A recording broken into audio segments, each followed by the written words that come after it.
shop, tools in hand, balsa wood, we make a stand, carving dreams from days gone by, stunt hanger planes that touch the sky, control lines tight, the engine hums, crafting art where passion drums, stunt hanger, flying high, old world craft beneath the sky, balsa wings we build with care, stunt hanger, join us there.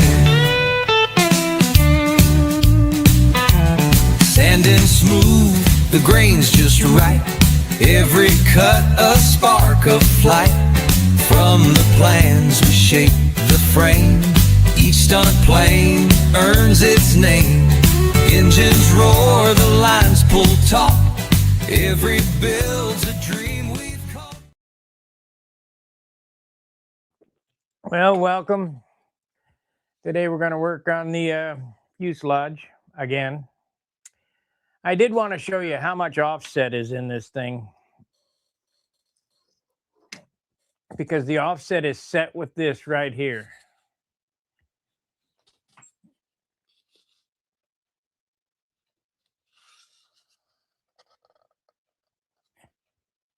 Oh, let me see here. Get a close up. You see the distance here? It's like 1/8 of an inch. That's 1 degree. Yeah, it's 1/16 of an inch. That's 1 degree. The engine's kicked out this way. So when it's sitting upright, the motor's pointed this way. But this way, it's pointed in 1 degree, which is actually out because it's inverted. Well, I've been studying this fuselage getup, and it looks like we're going to cut our spar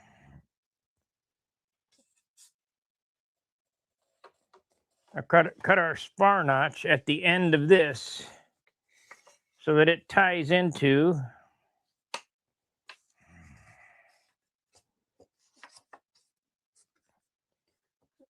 this right here.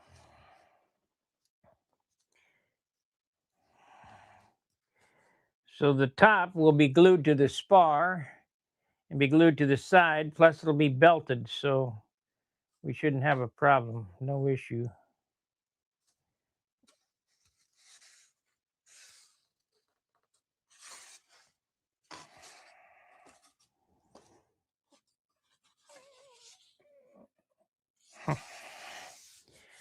A little bit of something on here.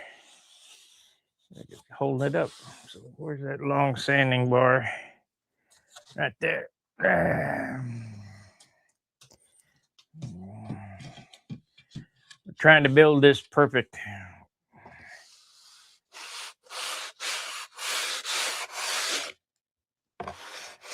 I have plenty of stuff to fly, so there's no need to rush through this project. The Stunt Hanger magazine just about ready to be released. I just need to figure out how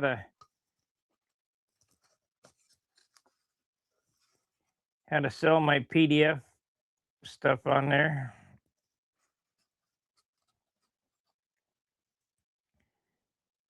You know what? We're going to cut it to the end of the doubler here. So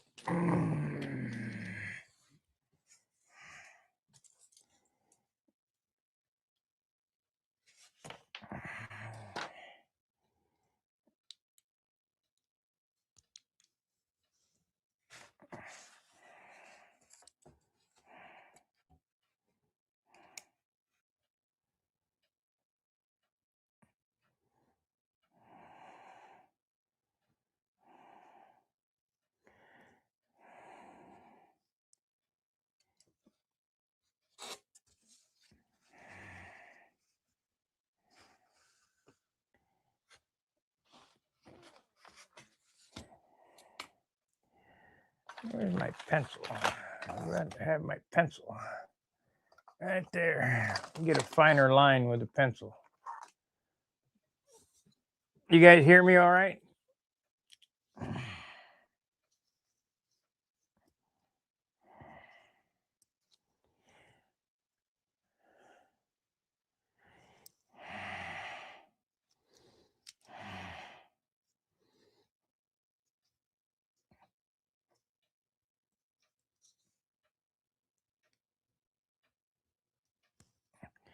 Shit, I might have to sound is good. Okay, good. Here we go.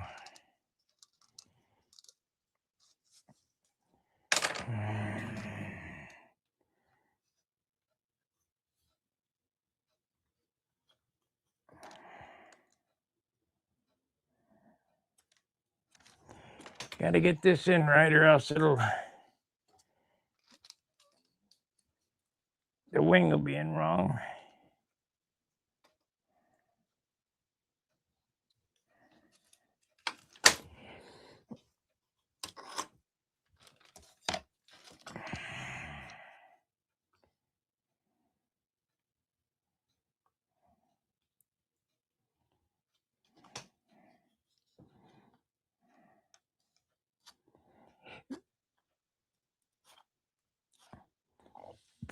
Except I won't be able to measure from there, so I need to do it this way.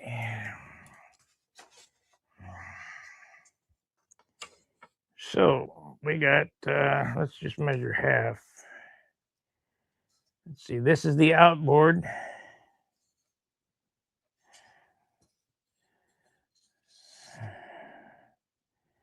Well, I better not get this wrong. Better measure.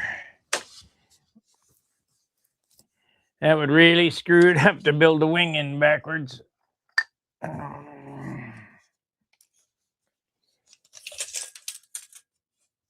Yeah, that's the inboard. So this is 24 to center, 41.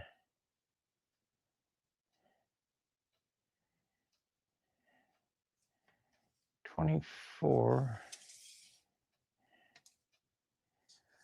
God, that's going on here. 23.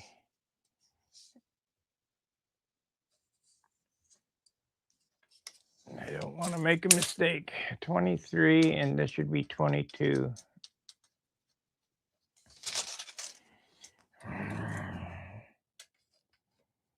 Yep. Okay. So this is the inboard. So that goes in this way. This is confusing, is what it is. Let's see here.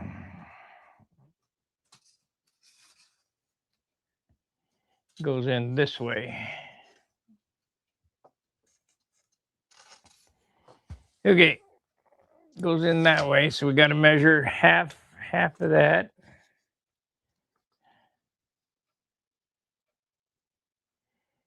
603 thousandths.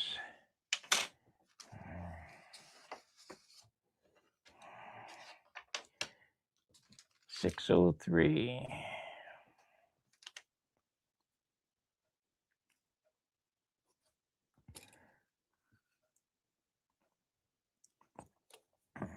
This will all make sense here in a minute.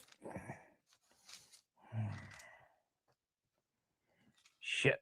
Oh, here we go. 603. Want the wing in there straight.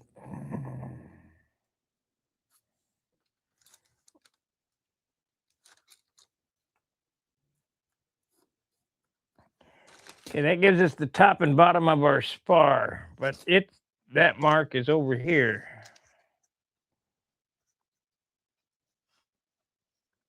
So we're just not cutting out very much, just a notch.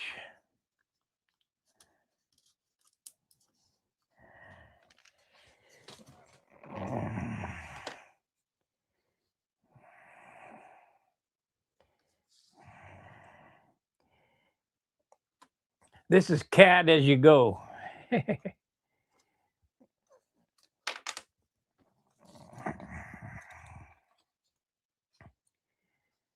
210 thousandths, which is right to there and right to there. Okay, good.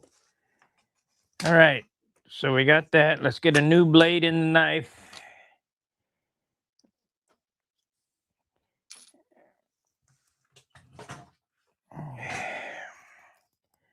We're going to end up setting the spar for sure.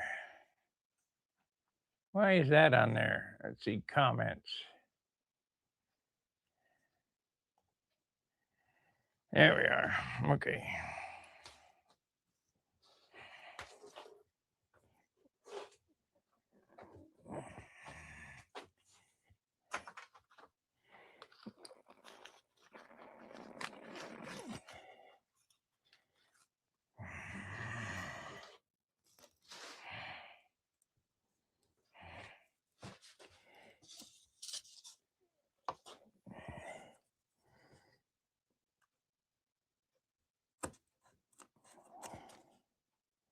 Got to cut through that epoxy. It's a little difficult. It should be all right though.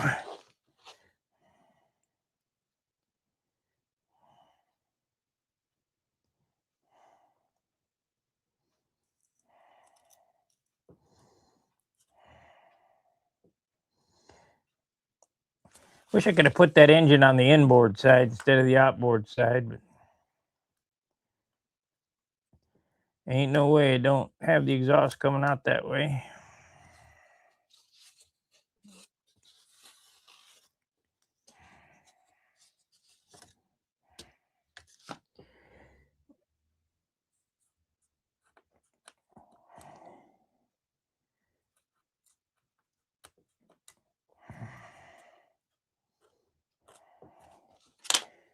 Okay, there it is. So I guess I didn't miss it by much, so that's good.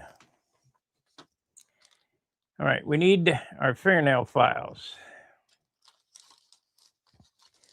Go to Walgreens with your wife and go up to the beauty counter and say, "Give me all the files you got." They love that.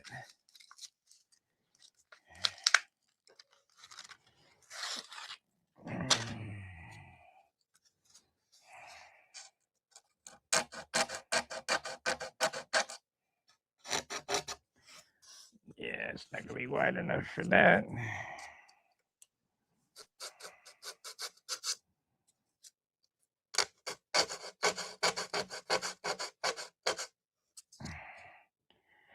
Okay, this is outboard. Outboard.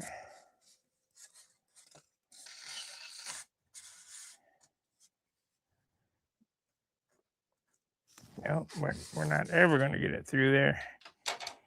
And have to sand it with this.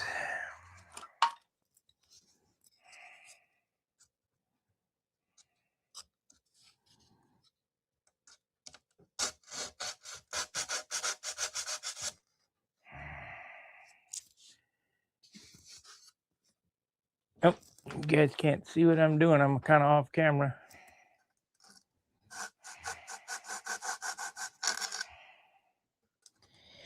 Not having a cameraman really is a hindrance. Okay, this is outboard. Test fit again.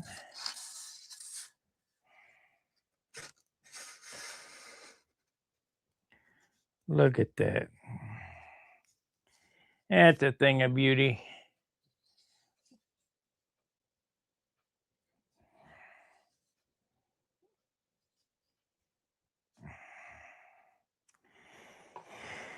Okay, so in order to put the wing in square, we're going to have to cut the other side first before we go any farther.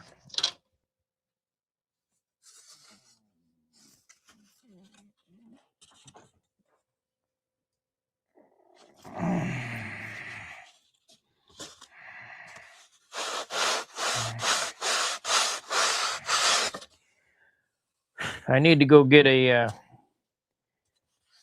before I put this together. That's where I dropped the engine on it. If you remember, I had butterfingers.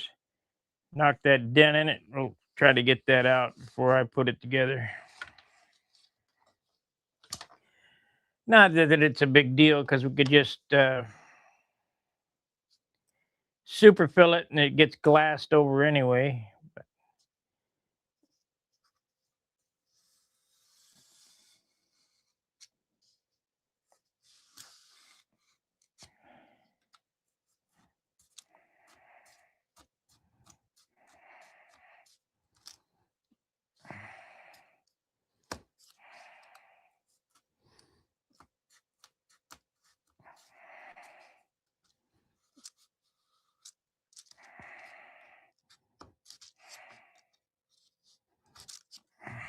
carbon fiber is tough.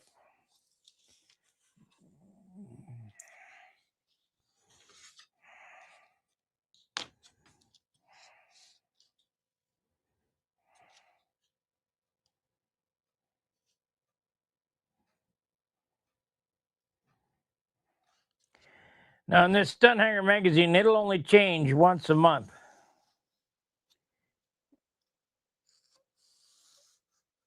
Just like a real magazine. I'm not going to update it every day. But I hope to have, 50 to 100 pages in it.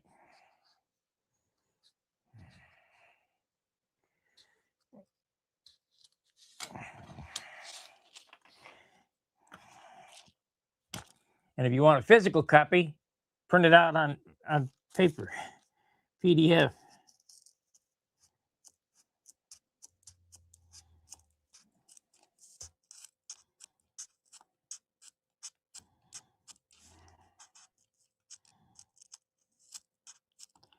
I'll give out the address and you guys can take a test drive, but it by no means is ready to go yet.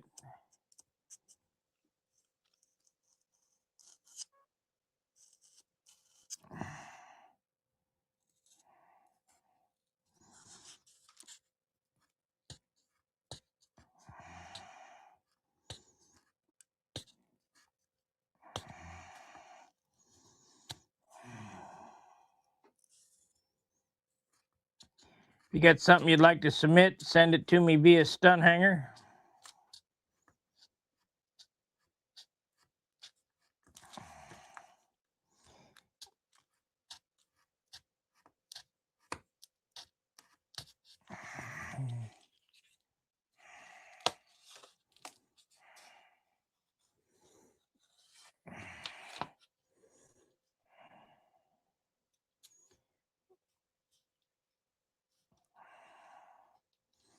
I think we'll sand these circles too before I glue it together. Sand them together.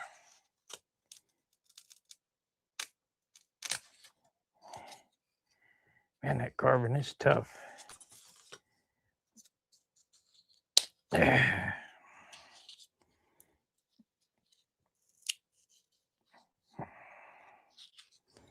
it ain't gonna break. Okay, so now got to make sure we got it right here.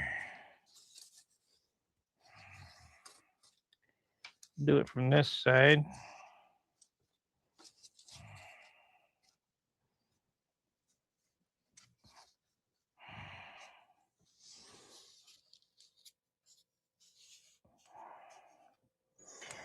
You know what? Let's sand that right now. If I can find something to sand with. It's a pretty big stick.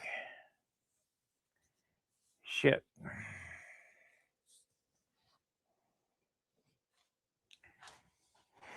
What am I going to use? I don't see anything in the shop here that'll do it. Well, there's a round tube there. I have my punches. Maybe I can use a punch.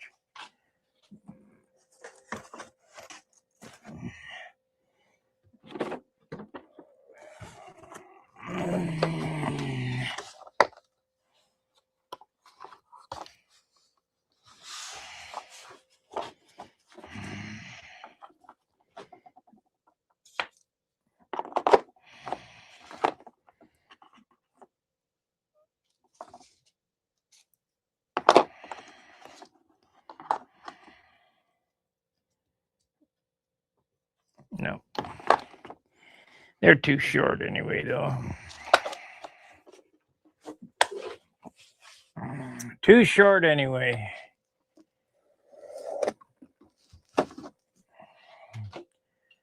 Let's use this. I'll just have to eyeball it.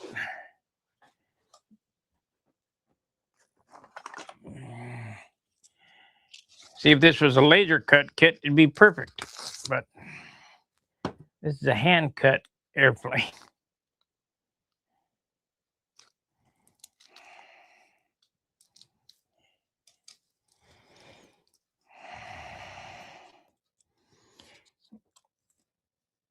Let's see here. We want to tape these together.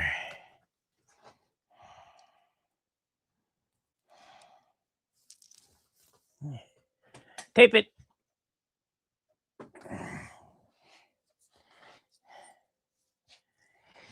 Tape it.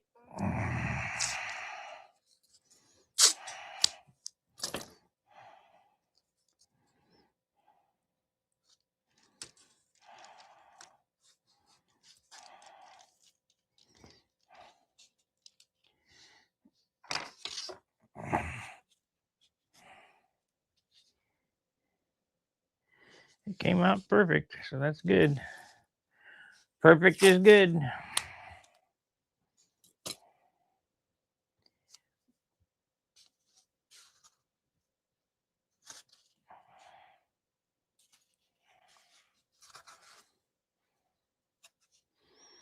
I think we'll sand them together too.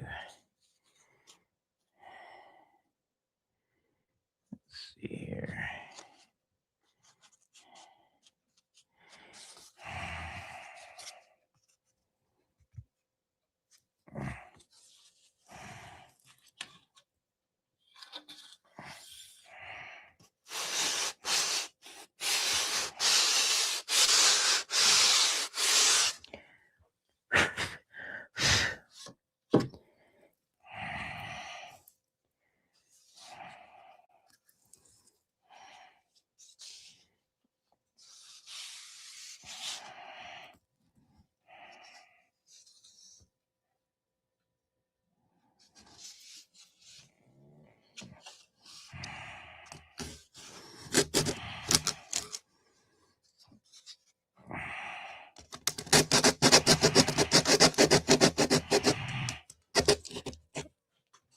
This is kind of important because the bell crank, I usually end up having to hog this out anyway. I probably should make them longer.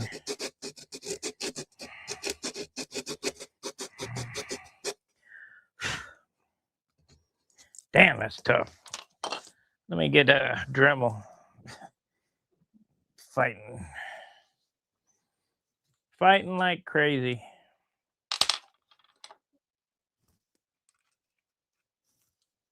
That carbon is just some tough stuff.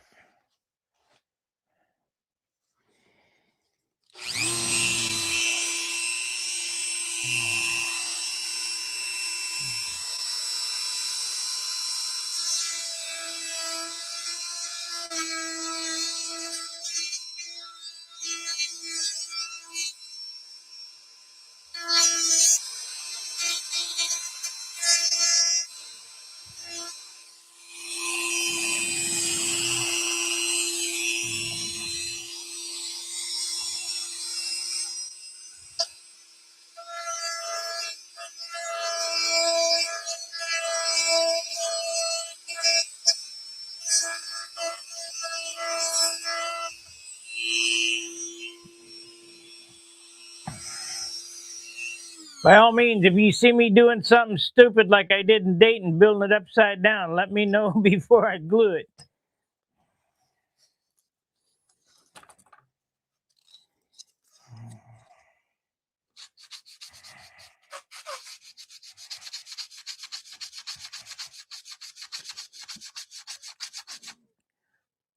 It does happen.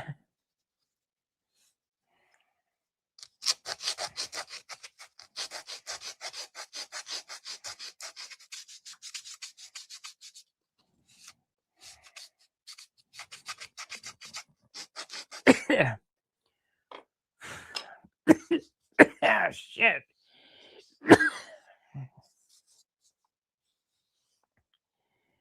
Okay, that looks pretty good. Pussy bueno.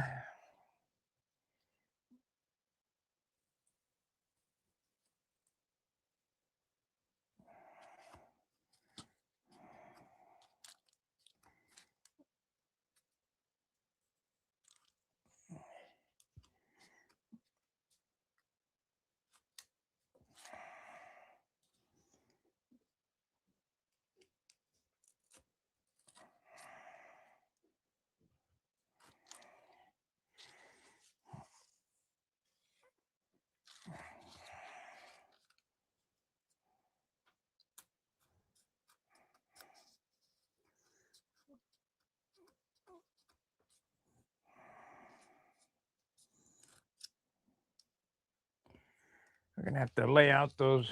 Oh, they are laid out. Okay.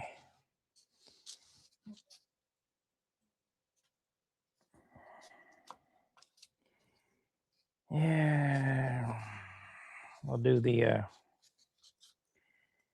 the trailing edges too.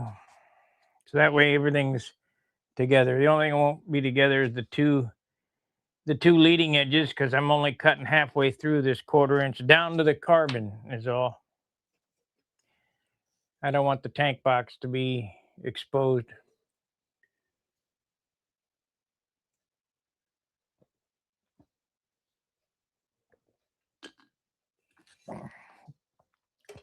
I sure wish YouTube would allow me to have background music or something playing.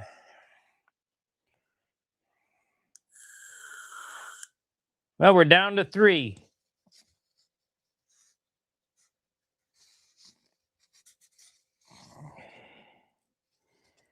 Down to 3 people watching.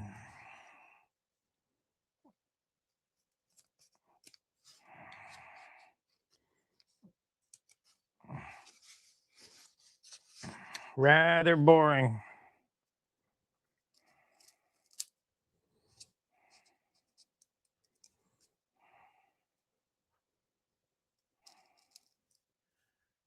Oh, we're up to 6 now. Goes back and forth.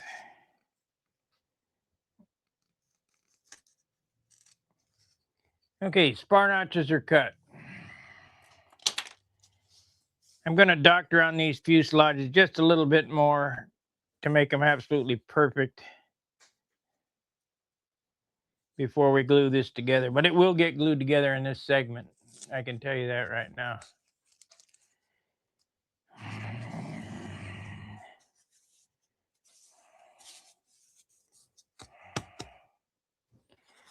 Okay, let's dry fit it and see what it looks like. That's the inboard side. Inboard.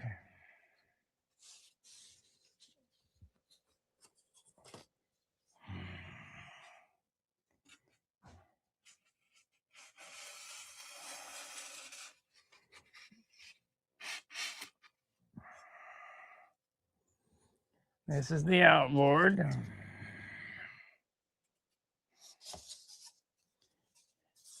Now, this is not the normal way to build an I-beam wing, but because I'm using that bell crank with a ball length on it, I had to extend the spar in the middle. Let's see, is this going to work? Doesn't look like it yet.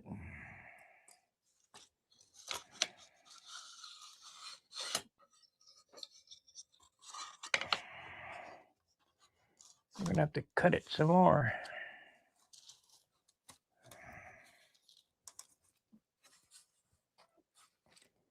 Sure enough, it's got to go all the way through.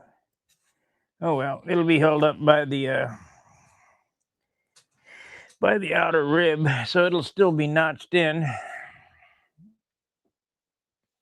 I can't see who wrote what there. Let me look.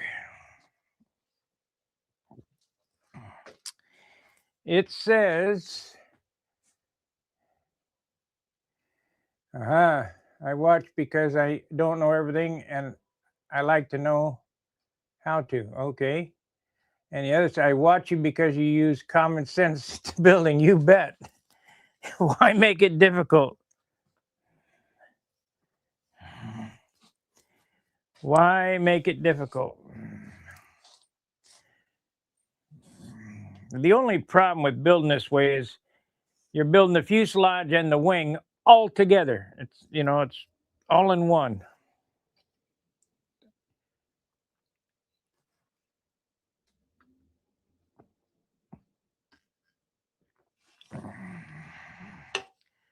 I need to figure out how to build a take apart I-beam wing. Okay, so I can either do one of 2 things. I can cut the spar, notch the spar some more, which is not good. You got to have some wood in that spar, or I can notch a fuselage size and let that bump out stick out into the inner rib, which is what I'm going to do.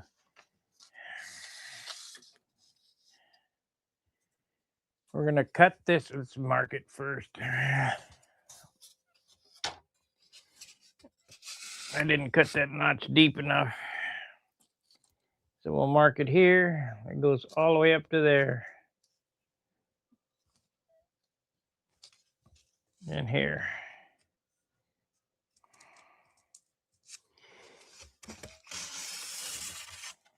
Which is not a big deal. Just cut off some wood.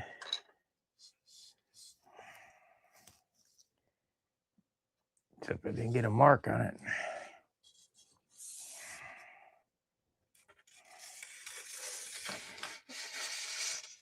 Yeah, I did. It's right there.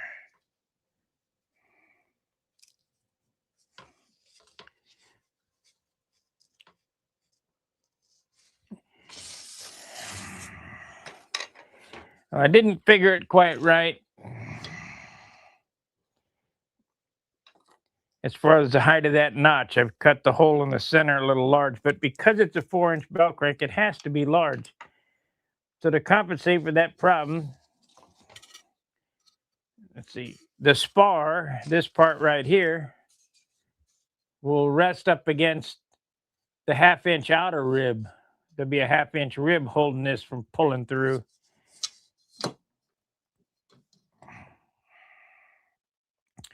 Or maybe even 1 inch. I don't know. We shall see.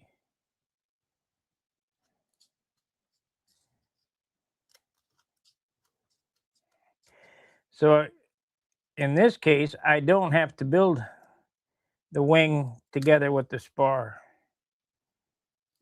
I can the fuselage with the spar in it, which is a good thing. I can slide it in afterwards. More conventional way of doing it. So it works out just fine.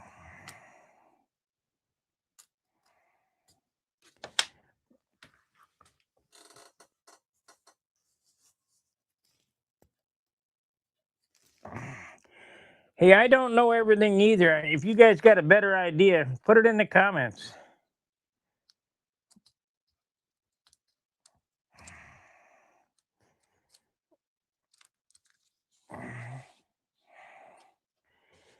But I've built a few of these, so whether I use the idea or not is debatable.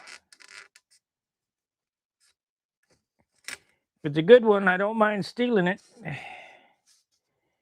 Okay, this is inboard. Let's see. Oh, that ain't right. Or is it? This is inboard. Goes in this way. Yeah, it's not high enough.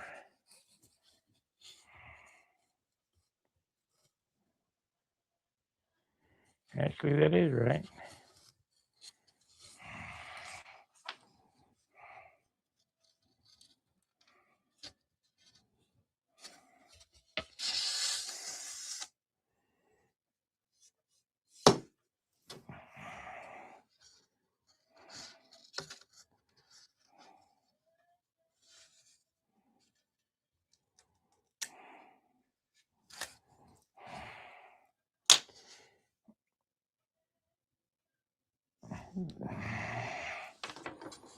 Because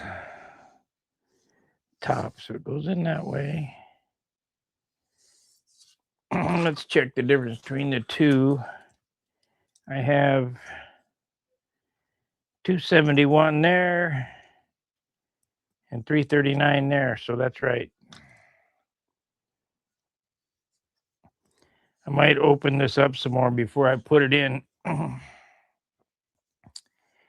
so that ball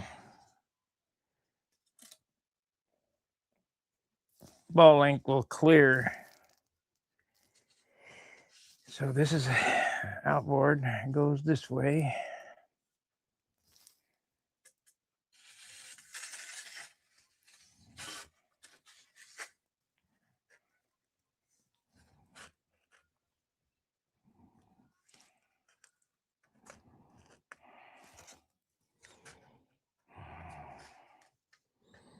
That should be all right.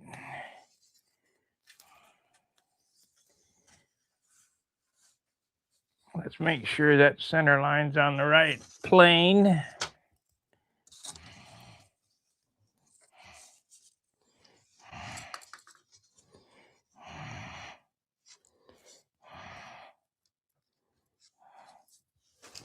Oh, damn. Broke it.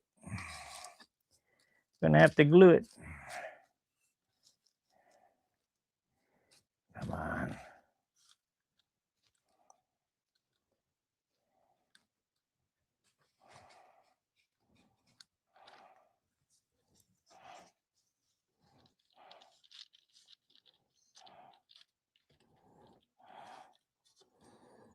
It's not. What's the deal?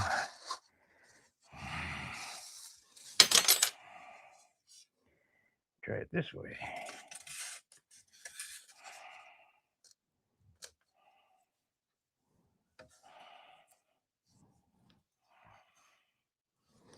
There it is. Had the spar in upside down.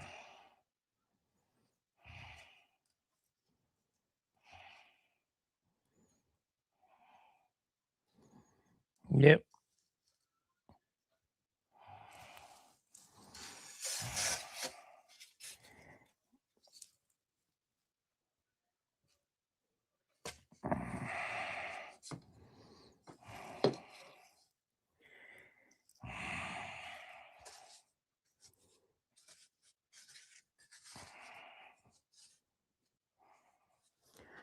Okay, so let's add a little 2p10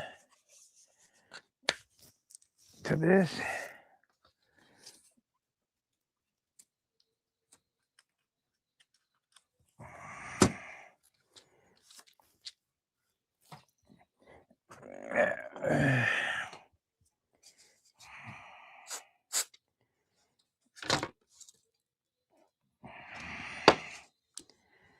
We don't want that coming undone.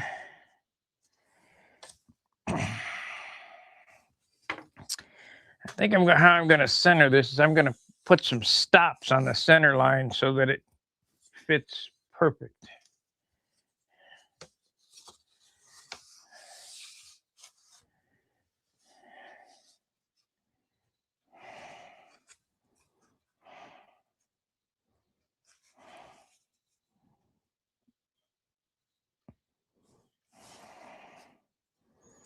That's right, though.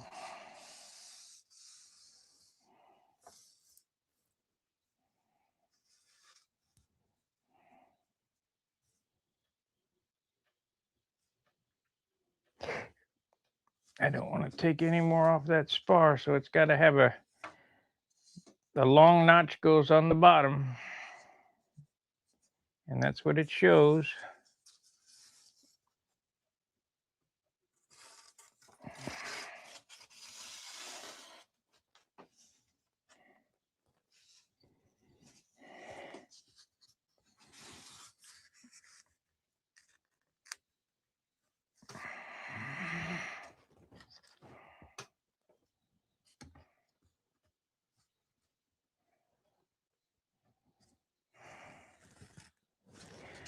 Yep. Do it.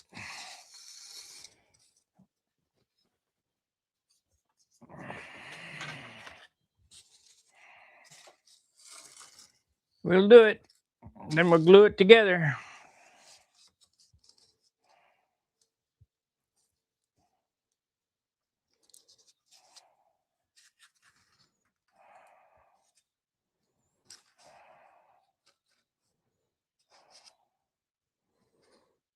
Do it and glue it.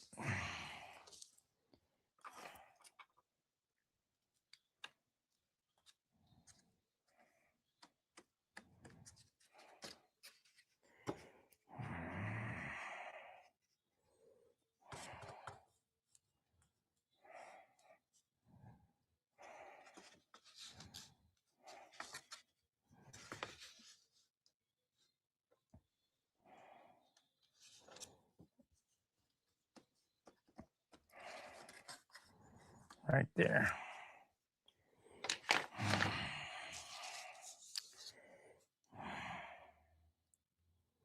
Easier to fit it now than when it's together.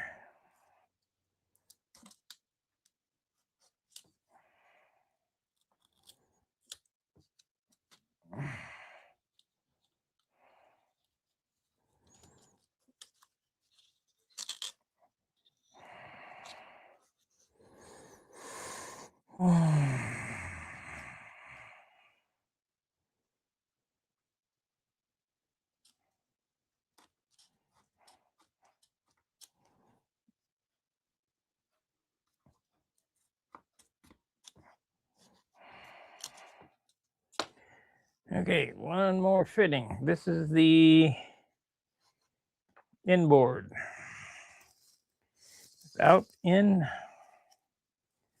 So it goes, that's the bottom. It goes like that.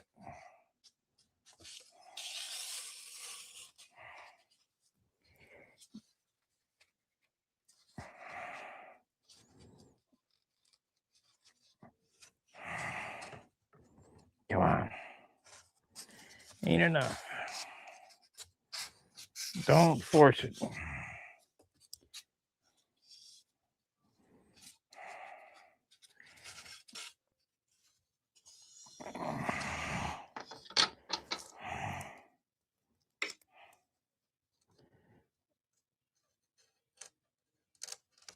There we go. That will be enough. Inboard, inboard. That goes to the bottom. It's marked even. I don't know why the hell I...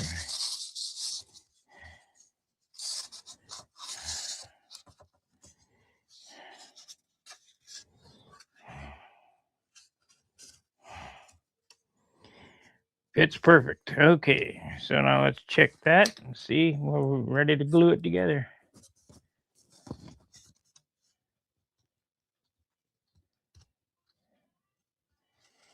Yep. Could go down a little bit.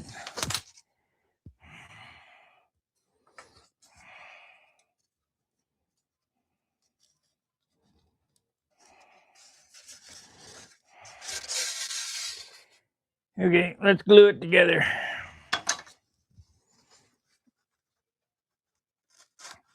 I have to think about how I'm going to start shaping the nose too, which will be difficult because there's no wood there. Oh, I know what I want to do. I want to cut these trailing edge openings.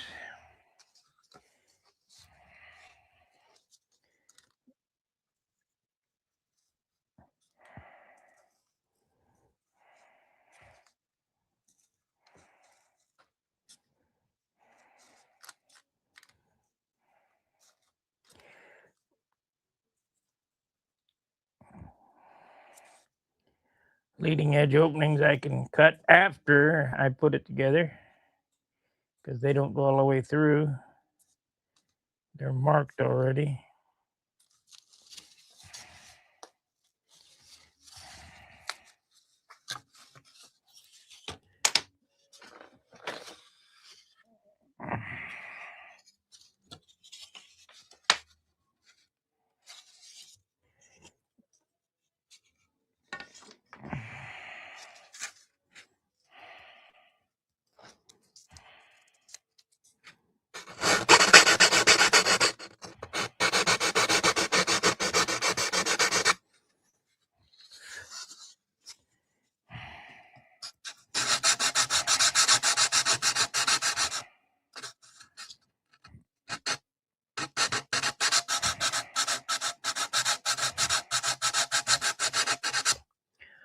Remember, perfect joints equal lighter airplane because you use less glue.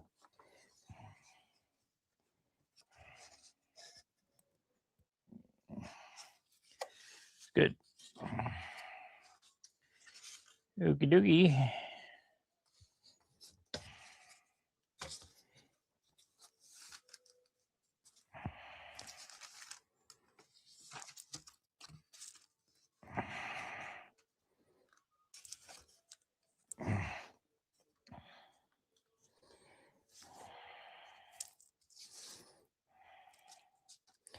We can sand that after. That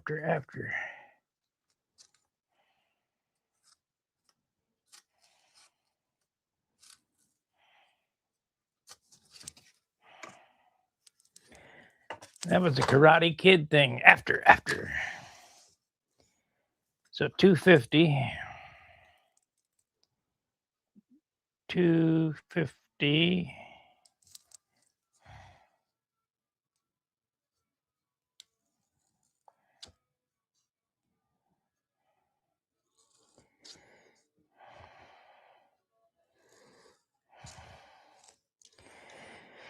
It's right.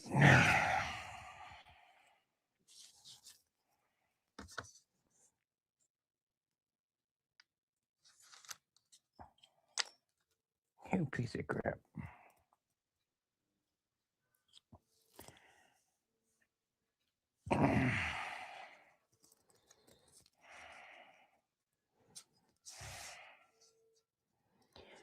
Common sense. Yeah, there's a lack of common sense in the world today, that's for sure.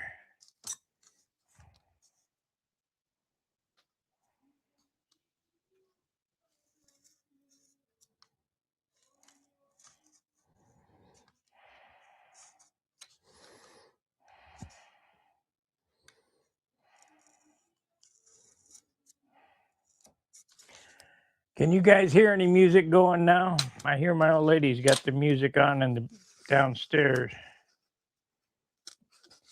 I certainly don't want to get took down by some copyright strike.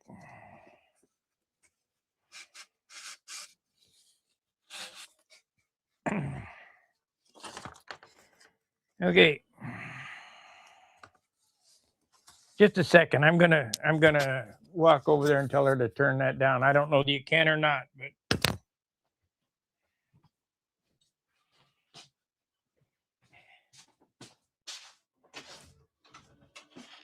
hey, can you turn that down, please?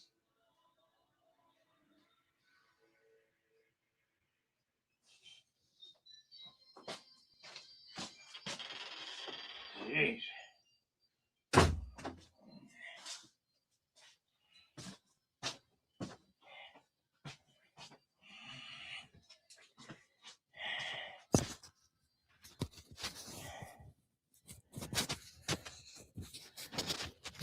Well, I could get a strike. I don't know. Could you guys hear that?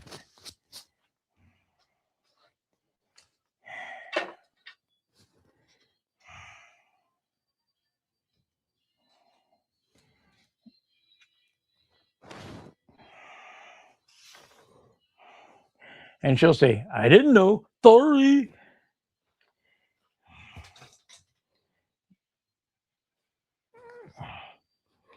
Okay. Let's glue it together. I didn't cut open the leading edges because I'm not exactly sure what I'm going to use. That's good.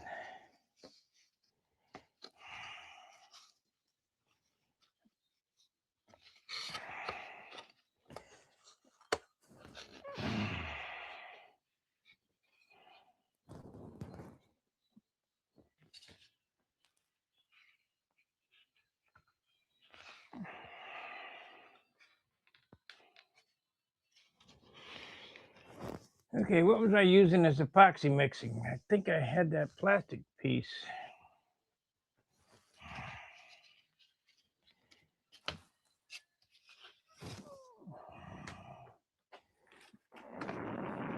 Yep, that's what I used right here.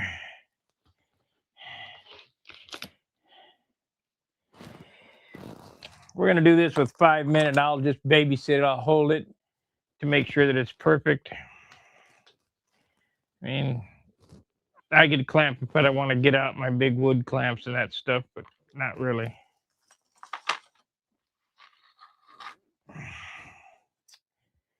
Okay, what did I do with those?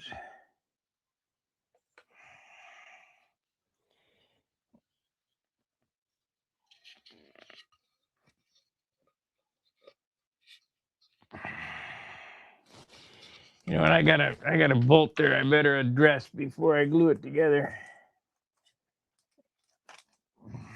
see if it breaks it out.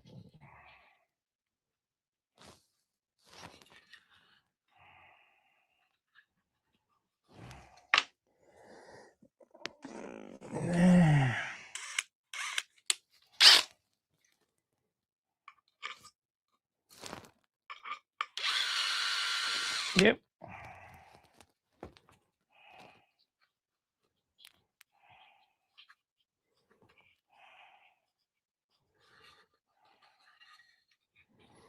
Yep, she come right out.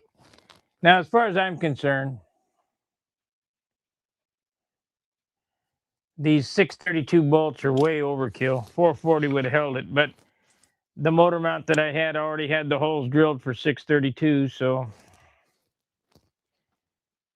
I think 256 will hold a Super Tiger 60 in.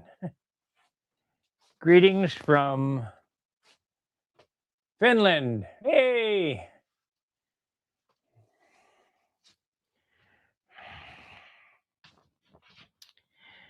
Finland.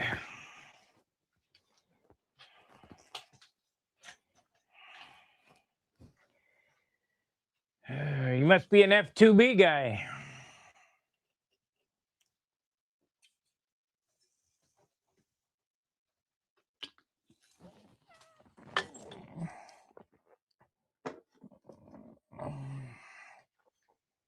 Okay, so let's mix up some epoxy. I think I'll do one side at a time. That way I know it's absolutely perfect.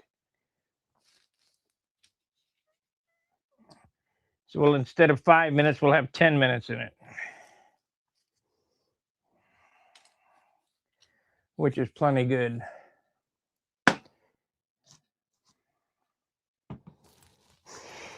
Wax paper. Get all my tools handy, ready for this project. Where is my machined angle? There it is.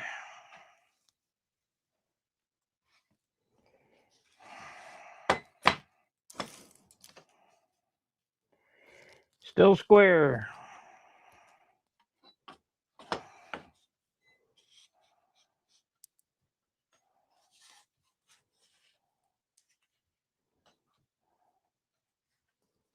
Hmm.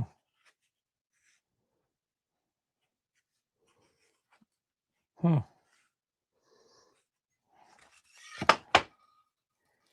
I have to adjust this. Give me a second on the disc sander.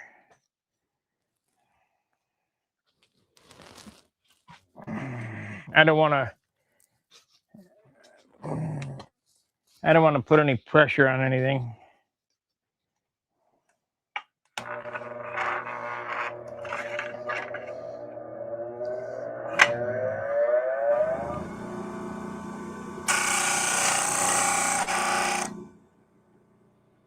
Do the other side too.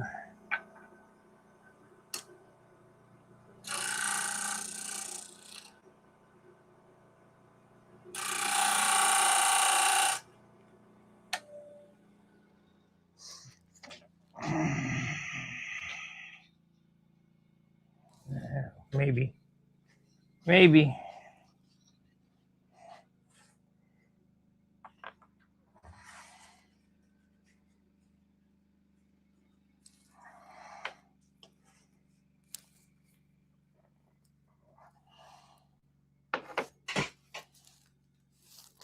Stupid thing.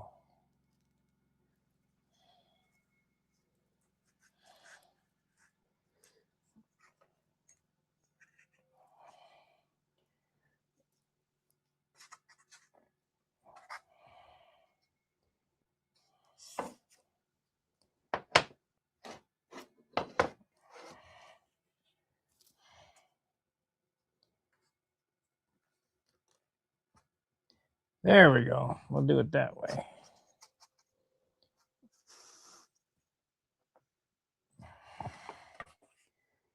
Uh-huh. Got a little boogar right there.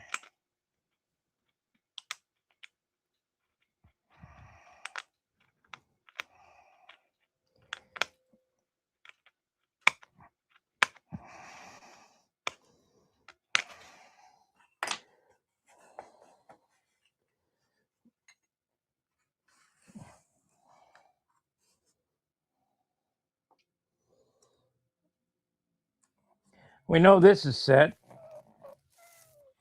Where's my little square? And it was right there just a second ago.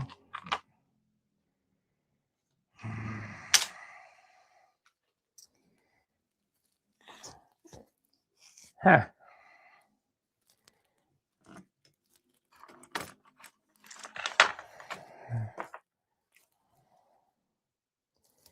Perfect.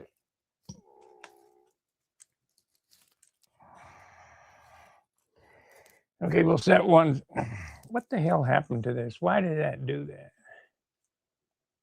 I'll set this here. Let's see, what does it say?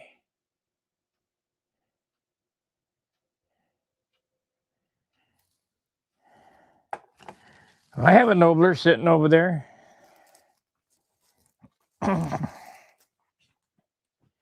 Yes, F2B, you have a Nobler. Yes, I have a Nobler over there as well. Mine weighs 42 ounces. I wish it was lighter. I wish it would have been 40, but I sold it to a guy and he put car paint, car clear on it.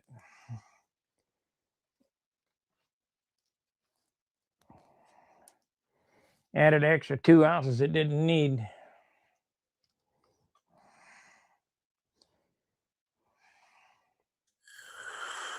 He passed away and I got it back. I built it on this channel. You can go back, look for the Nobler build, and you can see that. Okay, let's mix up some epoxy and get this job going because time's burning. If you sit and look at the TV or what have you, you never get nothing done.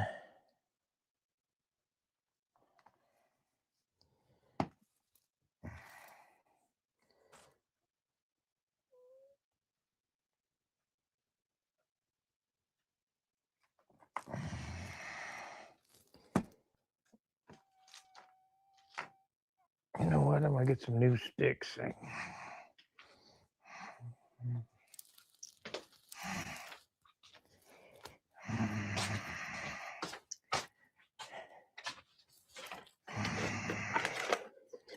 So we'll have 10 minutes gluing these motor mounts in instead of 5. But whatever, it'll be fine. It'll be perfect that way.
We're gonna cut up some triangles to get in here too. I've been thinking how to join them at the corners perfectly, and it's gonna be tricky.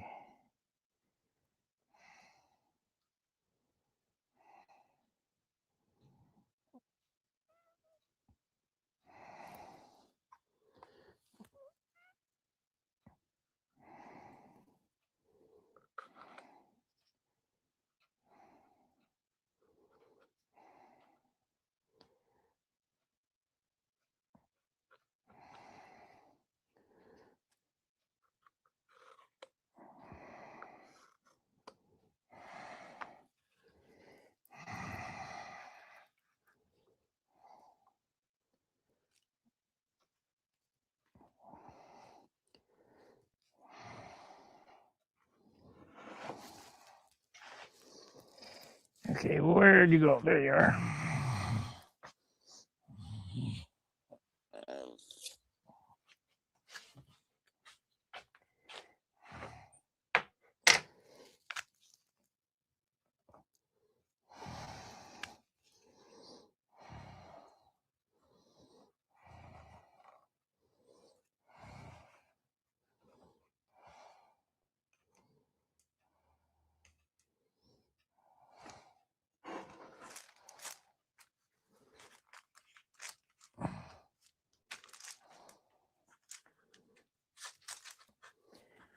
Okay, now we hold it.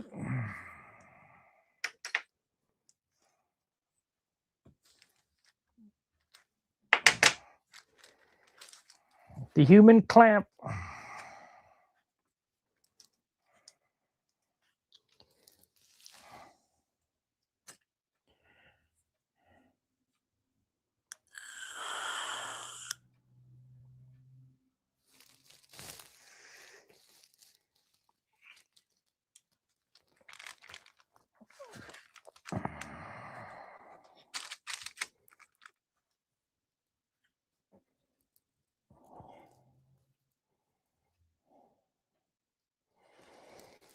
Okay, hurry up.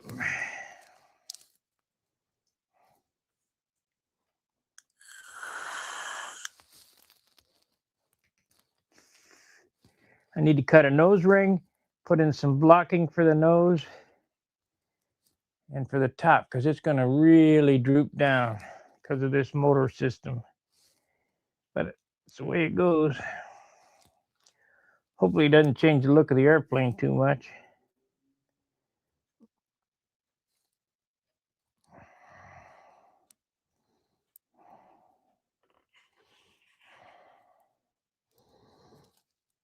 Just wait till I show up with Classic with a piped airplane.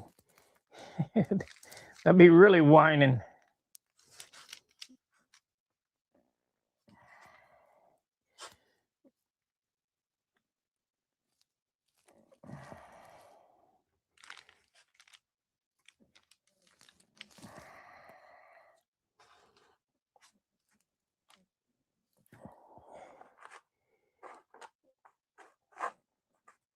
It's setting up. Yeah, it's set up.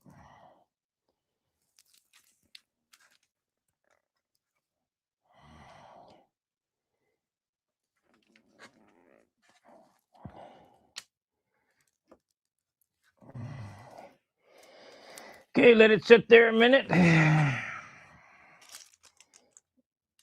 We'll do the other side. I got to figure out how to cut those triangular pieces to go on the back side of the firewall on the top and the other side, but they got to fit together perfect. Let's see what this gentleman said.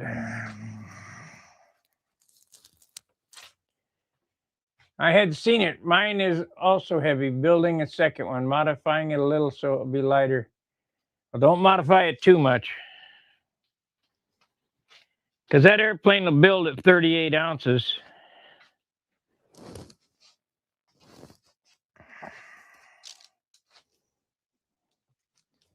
I've seen them all the way up to 60 ounces, but they don't fly like a 38 ounce Nobler.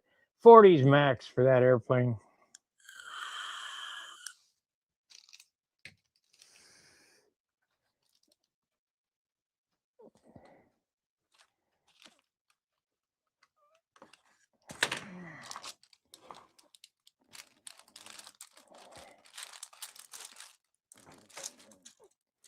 You know what? I'm not even going to move it until I do the other side. No, I have to get the glue bead on it.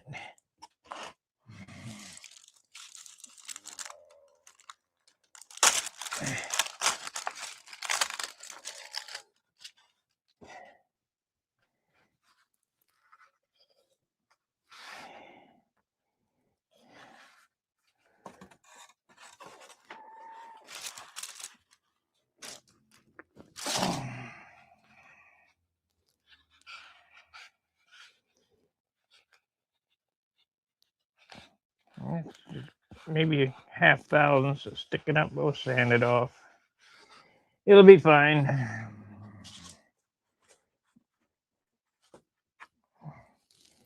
Okay.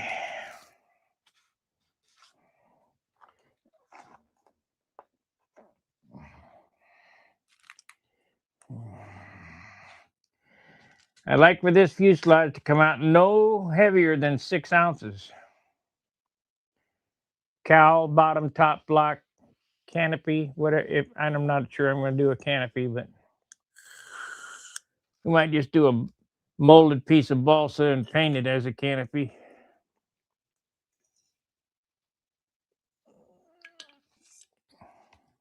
Of course, I don't know. Pilot would be nice too. It's a classic.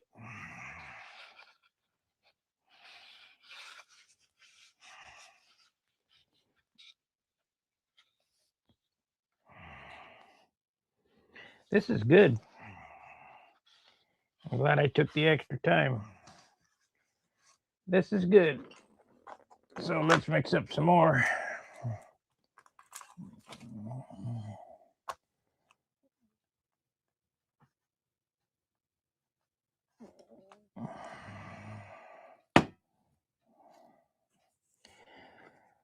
Please support Zap Products. They support us. Or me, anyway.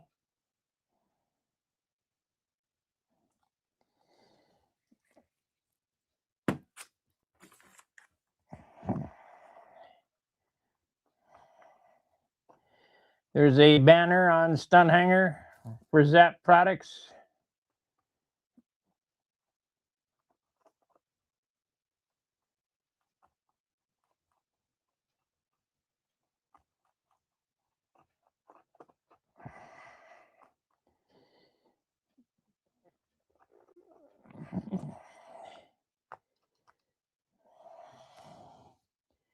Damn.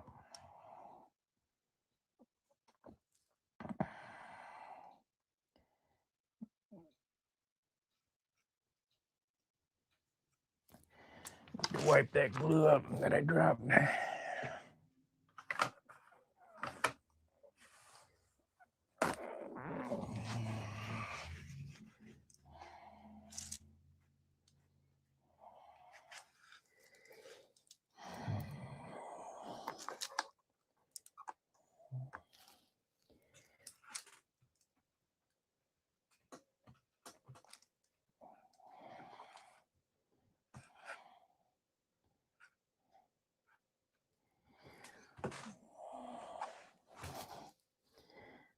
You got to do this right because this is all that's holding the motor in. One piece of plywood, one piece of balsa wood.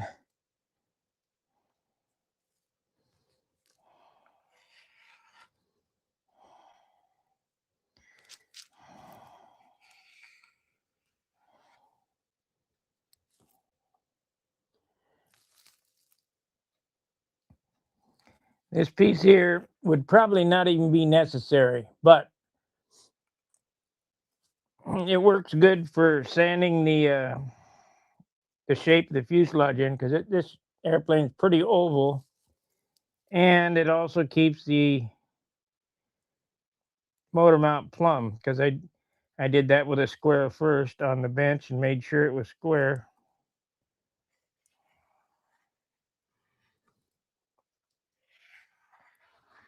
And it will transfer the vibration back to the spar because it's touching the spar.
I love being a human clamp.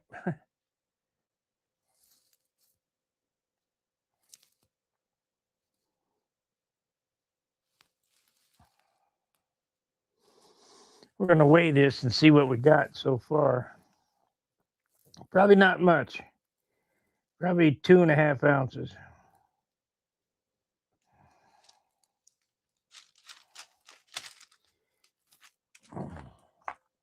Kicked off, which I knew it would.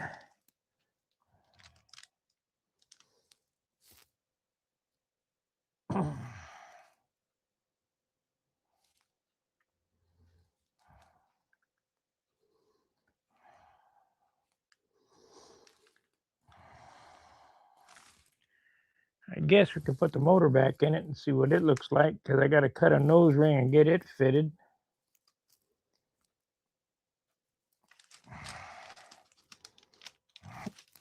I think that'll do it. That'll do it. Nice speed. Yep.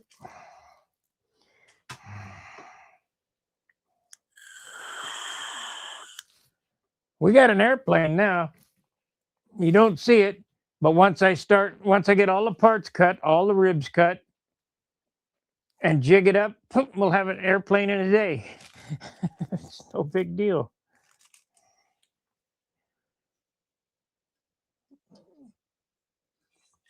Talking to Dan, that's why Jack Sheik's built so fast, because he built the same airframe over and over and over again, which, if you look at his airplanes, they were all I-beams.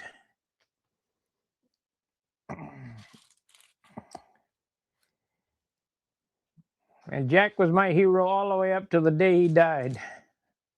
Love that guy.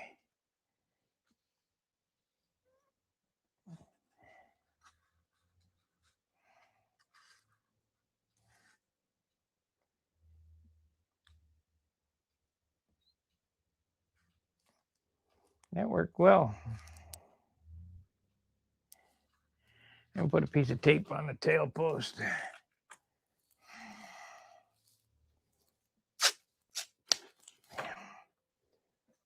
Make sure it's not twisted. Doesn't look like it.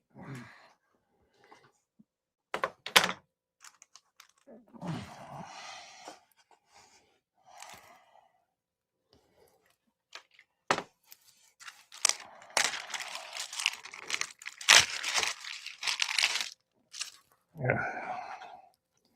Perfect. Perfect, perfect. We like perfect.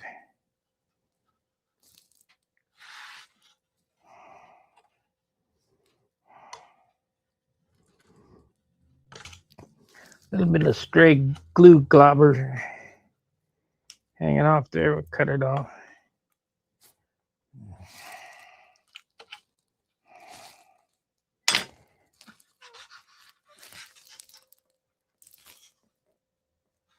Man, that came out good.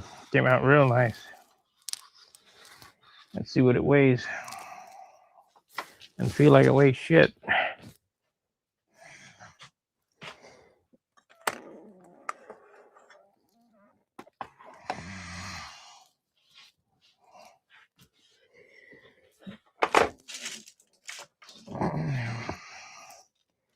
Just go with ounces.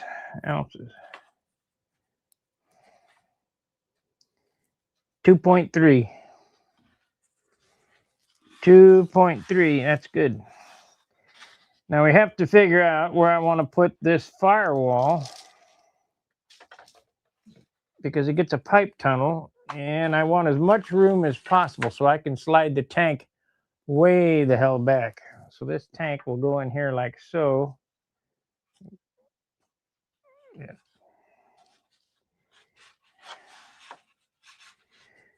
I'm gonna have to sand some of this flashing off of this tank so it slides down in there good. Hold on a second.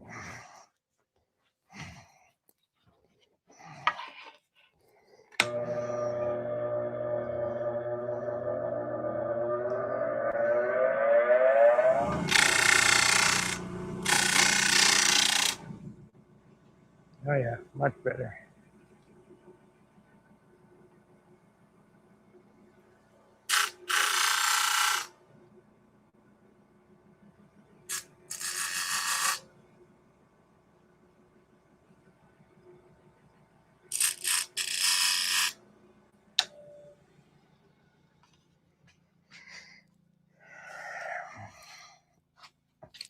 This tank weighs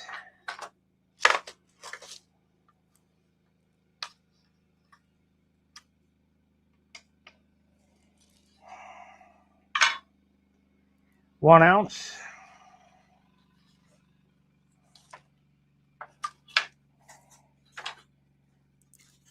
Let's check that.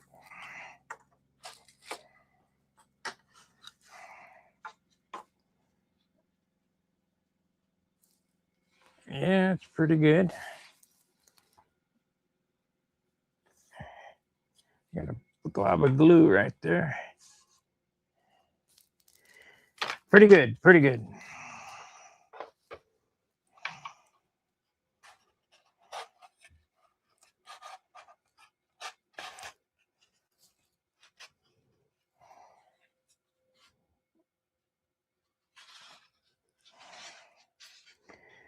So we got 3 ounces here now with the tank. Let's see. So this is 5.5. If we move this back here like so, I can use this plywood firewall, maybe.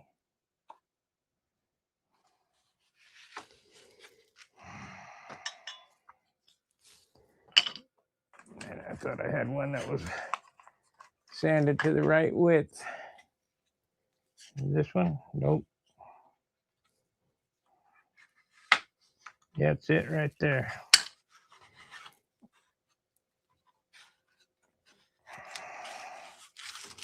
What am I hitting?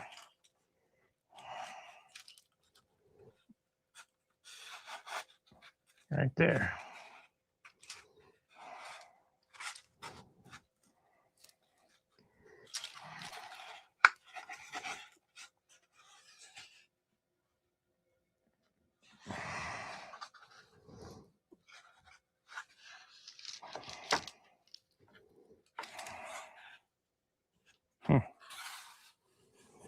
Things that make you go,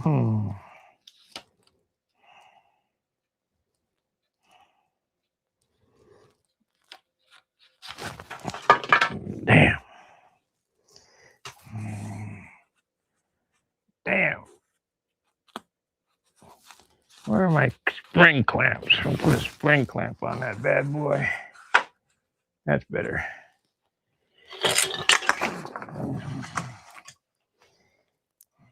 Got too much shit on the bench again.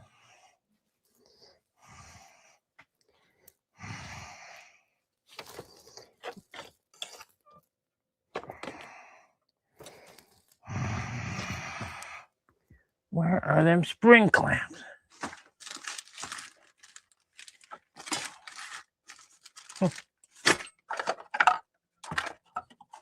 Yeah, there's my plastic pliers.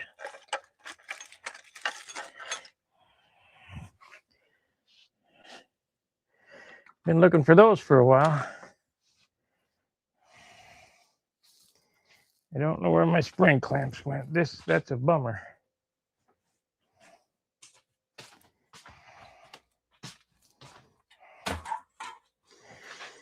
All I needed one. I got about 500,000 of them.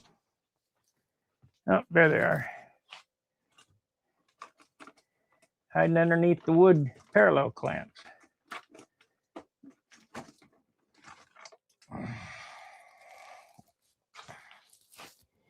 Okie dokie.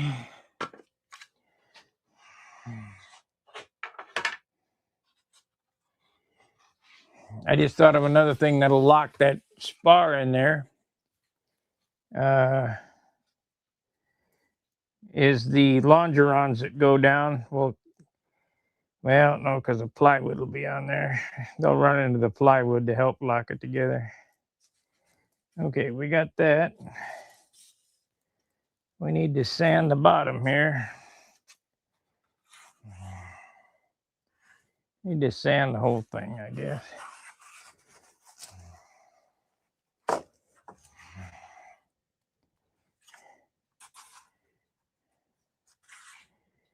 There. Okay. Knock the boogies off of this. Let me get rid of this wax paper. It's don't need it anymore.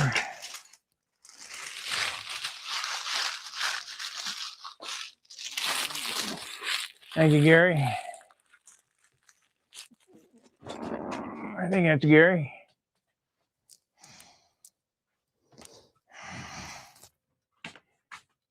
Yeah.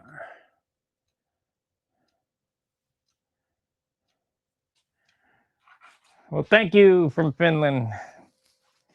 I just hope it helps people. By the looks at the airplanes at the Nats, either somebody else is building them or the building videos are helping. Because the quality is really coming up.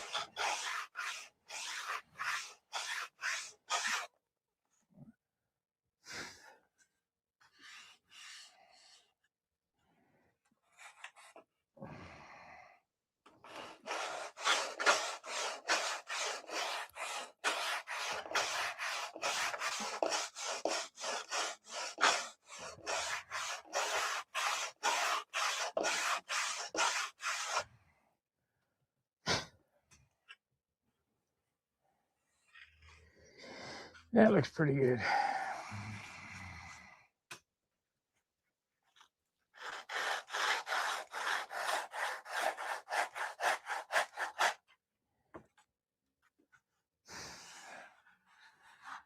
I can all the damn glue off of it.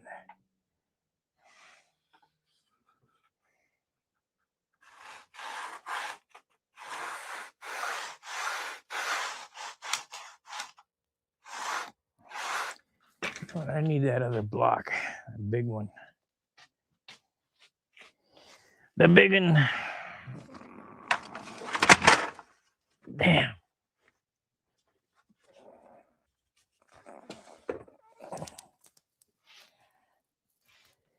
Okay.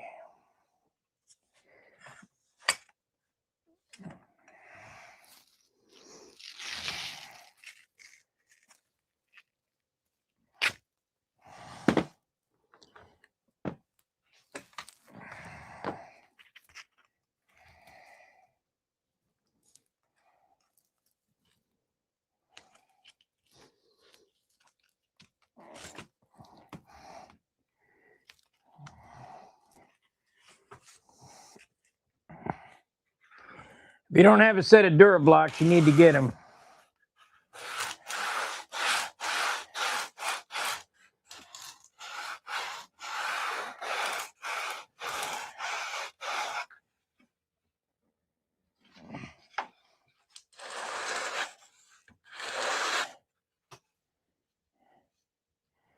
Well, that carbon fiber leaves it hairy.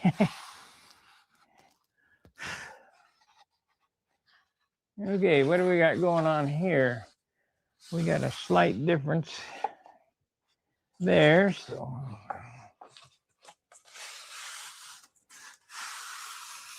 maybe I'll wait until I get the bulkheads in it because it's kind of flopping around. There we go. Only took a few swipes.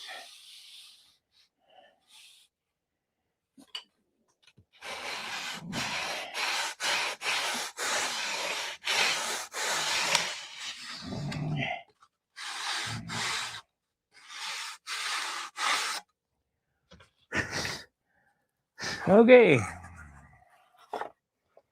Let's glue in the firewall.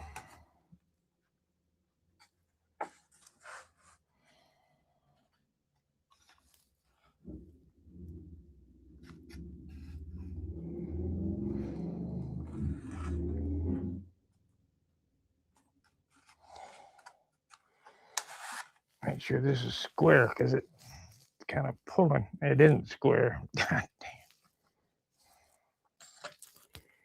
It ain't square.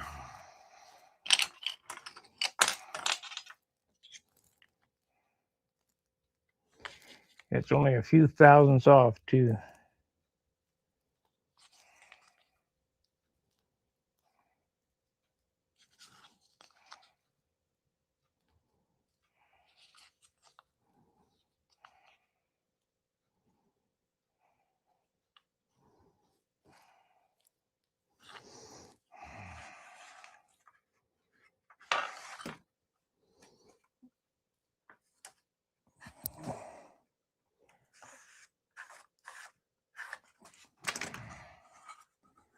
Want it the same height as the, do it on this side.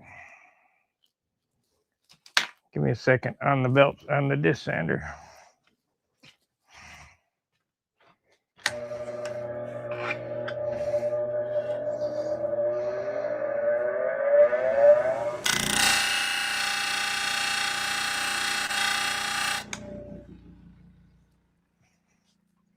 See, if I had a videographer or whatever, they could follow me around. They could take pictures of me doing that. But I don't, so.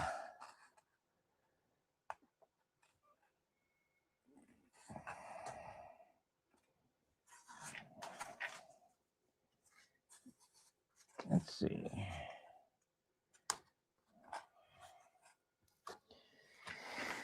Of course, that's too long.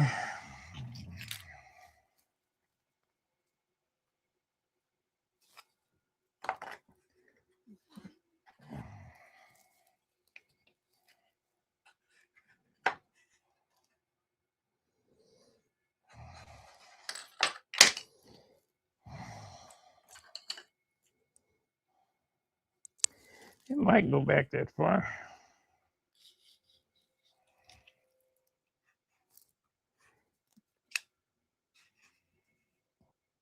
Kinda. No.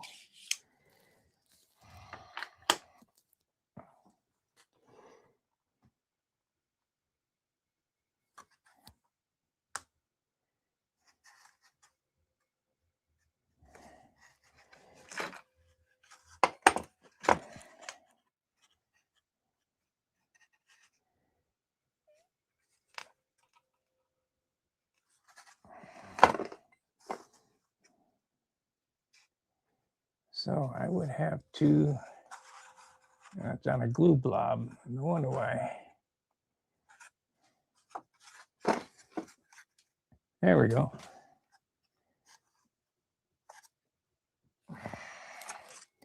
So the pipe tunnel sits here.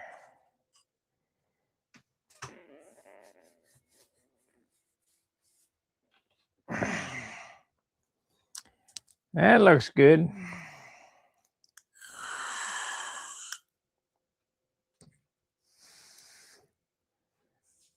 A lot to think about here.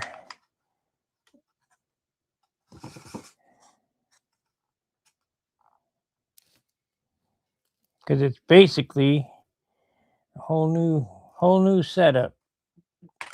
Very unconventional from a standard airplane.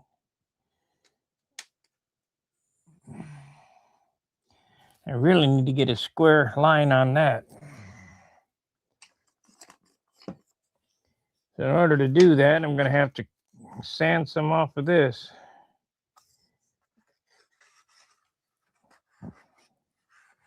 Actually, no. That fit right in there. We're getting close. Let's move this back.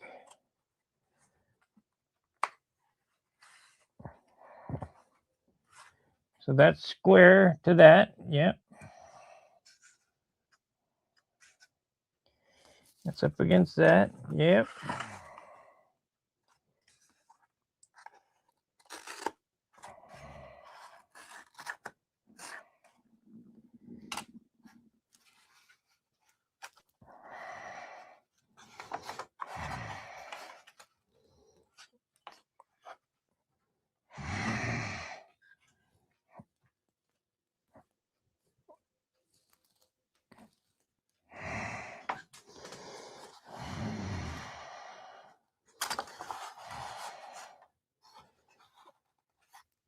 That's actually a better fit. That piece there is a better fit than the other one.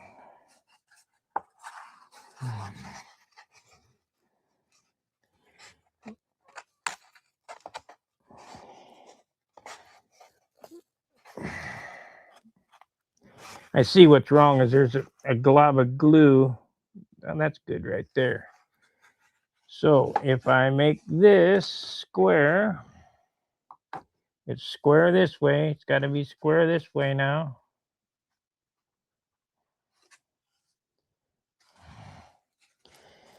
Draw the lines.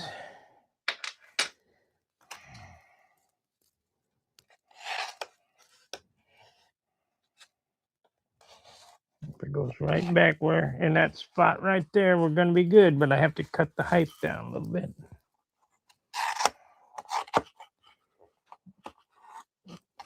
Want the pipe tunnel. I mean, it would probably work as is, but I want to be able to fish this in from the front with no issues. Yeah, it would lump up, so we need to knock it down some. So put it here. Cut a 1/4 inch off of it. This part. This goes down.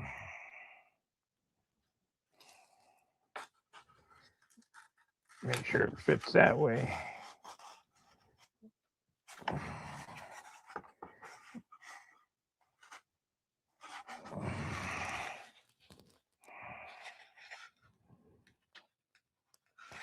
I probably could use balsa for this instead of plywood.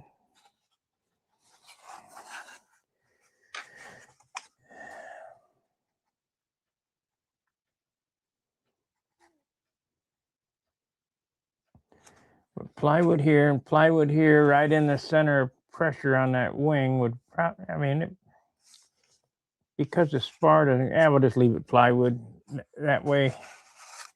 I mean, it ain't that much. What is it, a hundredth of a grain difference?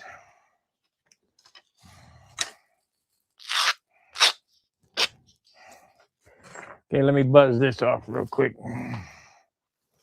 I'll get this piece glued in.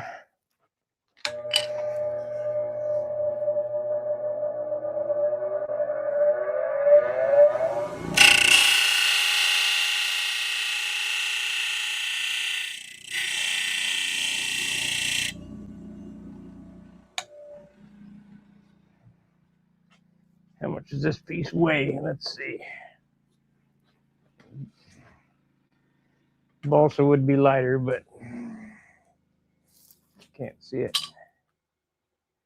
It's 2/10. That's quite a bit. That's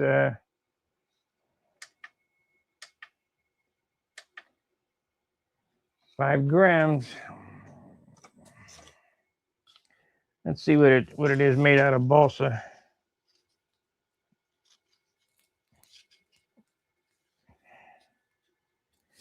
Five grams is 5 grams.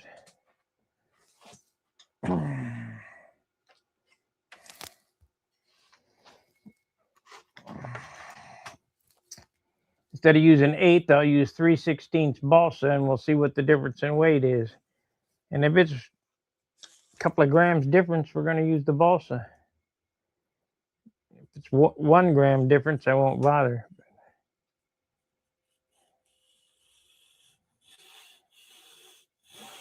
But in order to build a light airplane, that's what you got to do. Everything has to be weighed and considered.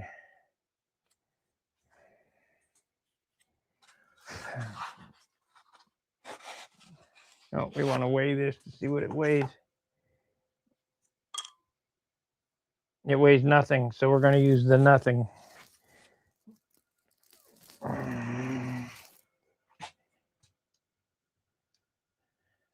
The name of this plane is Monado. It's I built the Monado XL. This is an original Monado with a twist. It'll be on a pipe.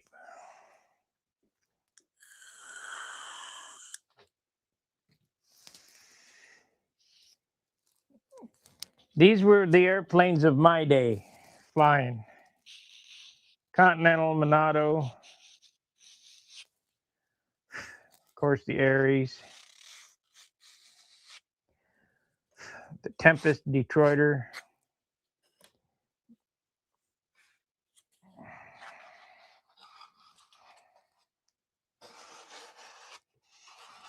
Yeah, that's nice. That's much better. Much more better. You just need to figure out how to get that globule out of that corner. Pick out a glue glob. There we go.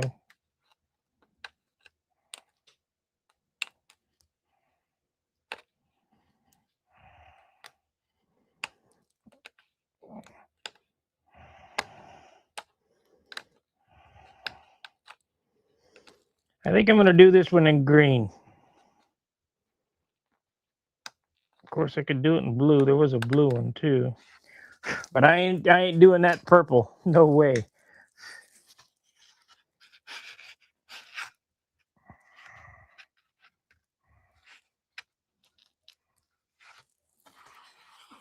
No way, Jose. That turned out great. Glad I swapped it up.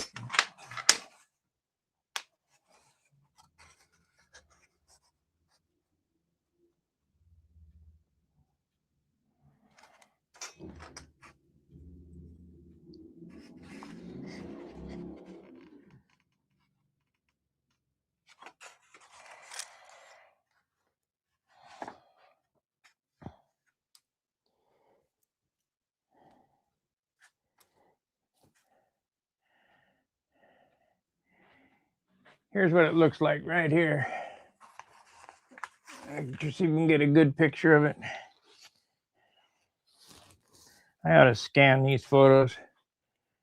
This is the purple one.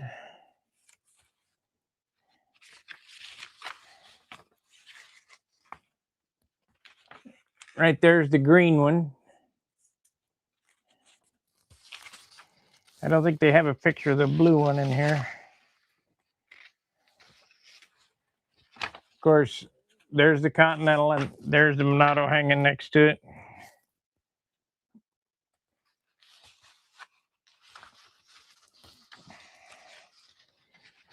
There's a Futura, which I built the first one for Tom. They were profile. This is a full body Futura, but airplanes were just getting too big.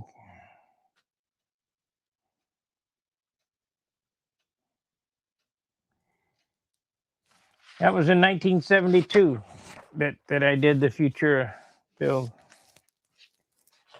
See, Tom was our testers rep at the hobby shop, and he used to give me good wood. We had great wood, and for that wood, I would frame up airplanes for him. So he said, "Want to build a?" Gave me a set of drawings. "Want to build these Futuras?" Okay, great. Here's the wood for 2. Go ahead.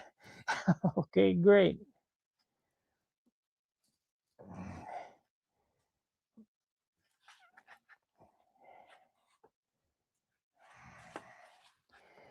All right, let's get that glued in. That's exactly where it goes.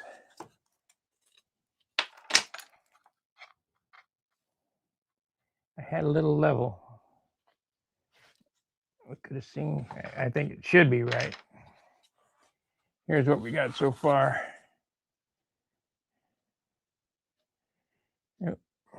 There we are. We're going to put some triangles here, here, and here.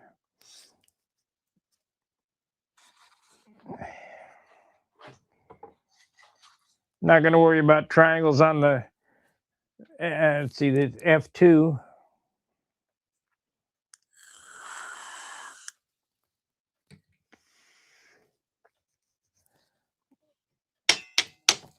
'72.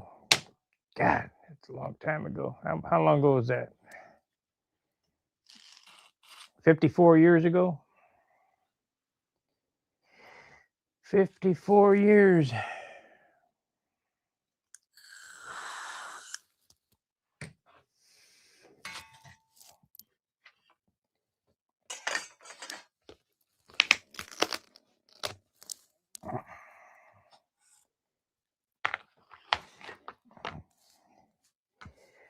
So we want to glue this. So I'll make some marks so I can put the glue where it goes and then slide the piece in.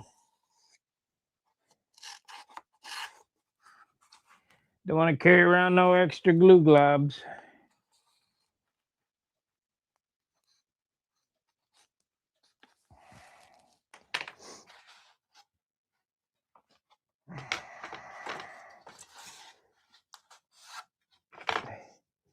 No globules.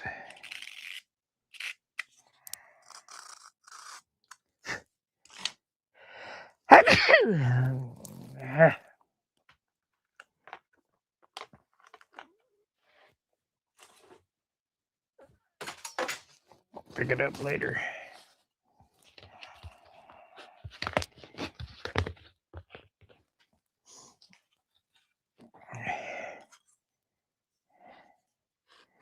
This goes down.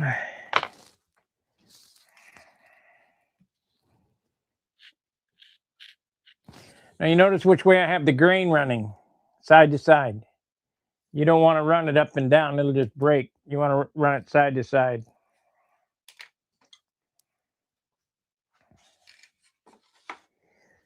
It'll break.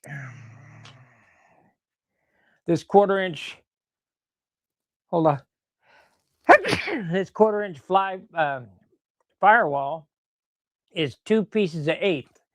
And those are the 7-ply. So that's 14-ply plywood up here, epoxied together and then epoxied in.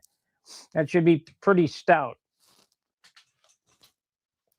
Of course, this all gets Z-epoxied inside here, the whole nose area.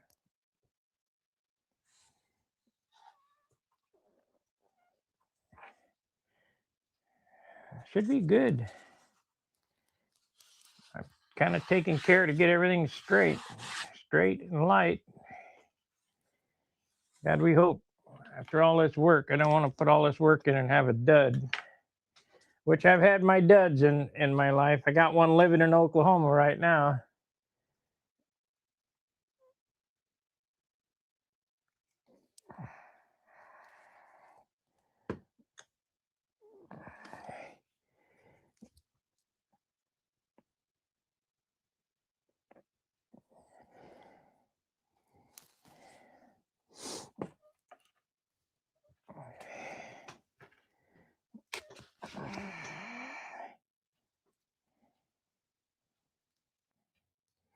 It's a dud. If you listen to Billy talk, they happen along the way. Yeah, they do.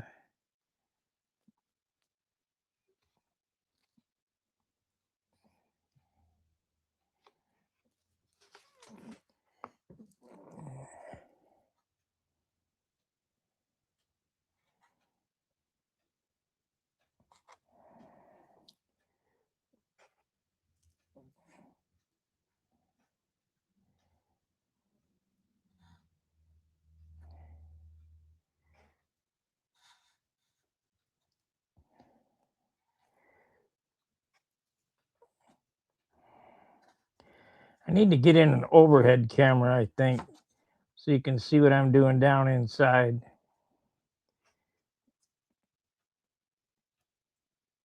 More work.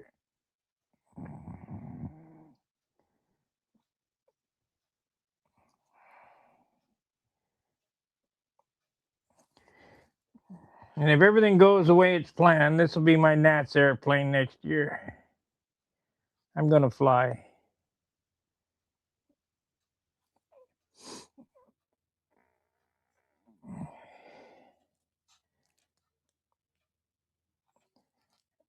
I kind of lost enthusiasm, even after building the Vipers. Yeah, they fly better than the Lunkers that I've been flying, but these type airplanes right here fly so much better, easier to fly. Starting to set up. Gotta get going, get the hump on.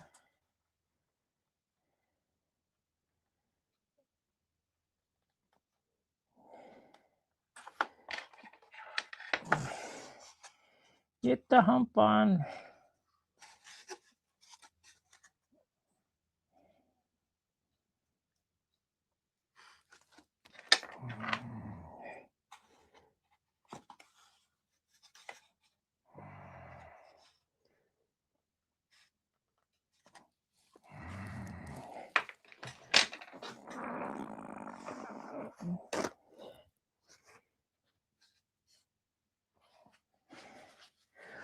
Could I got away with CAing that in? Probably. However, CA is brittle.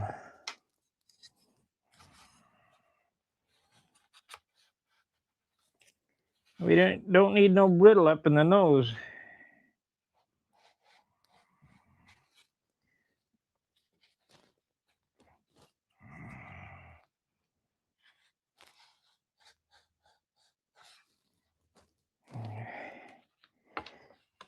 So wiped all the glue out of there.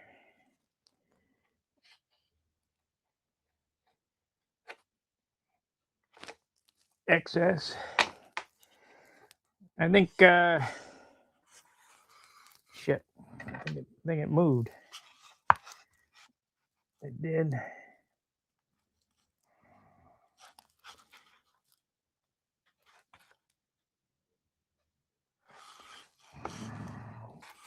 There we go.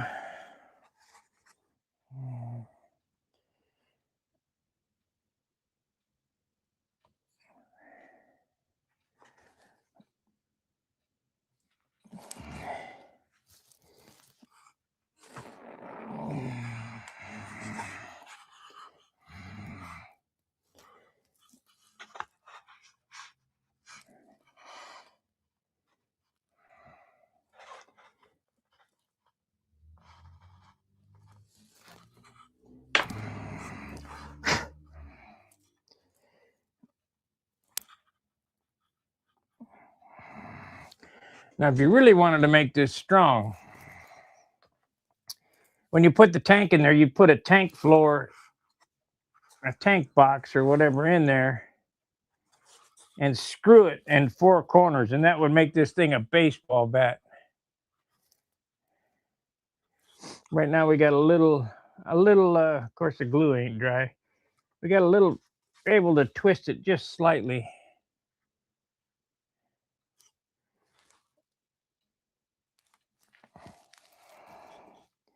We don't want no twist. I don't want to play with that.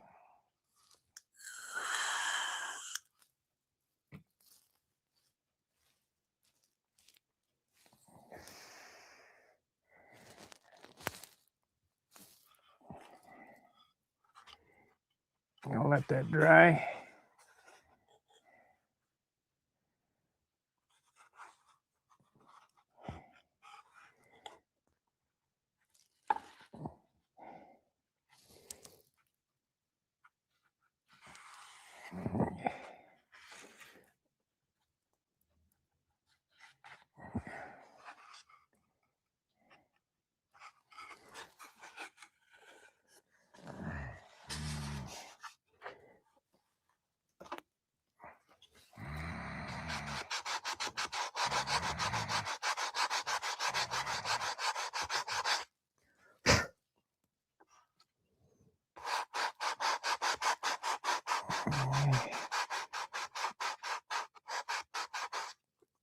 Gotta look as good inside as it does out. I had to get that pencil mark off. Of course, I'm probably gonna paint the inside of this one,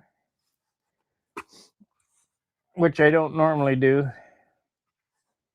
But let's see, are we gonna be straight? I'll have to mark a new line on here, I guess. Looks like it. Okay, so we're gonna take the crookedest stick I got here, which that one's pretty crooked.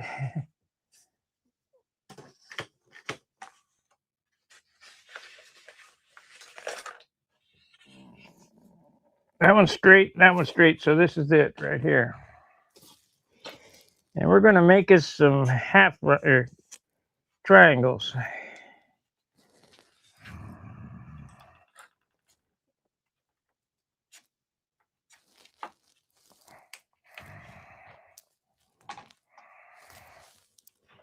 We're gonna make us some triangles. What the hell happened to the miter box? Yeah, I suppose I can cut them long and sand them square. That's what we'll do. I don't know what happened to that miter box. Cut them 1/4 inch long and sand them square.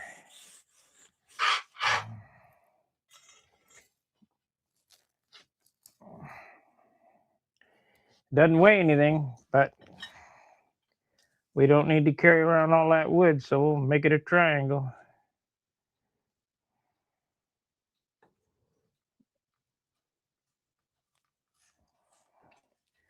I probably could get both of them out of here.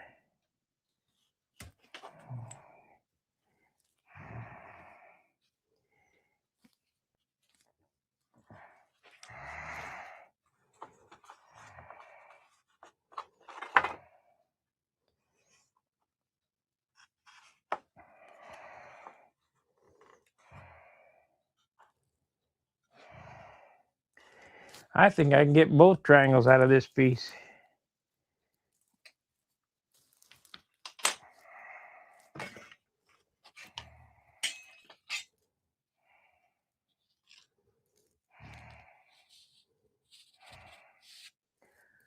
It takes 3.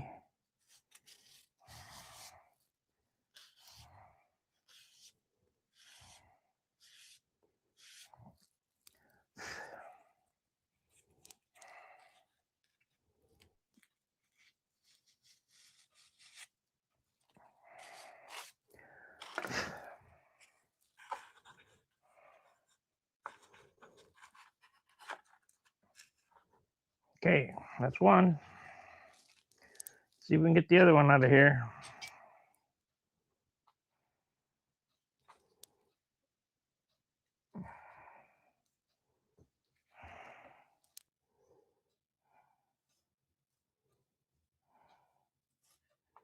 Nope.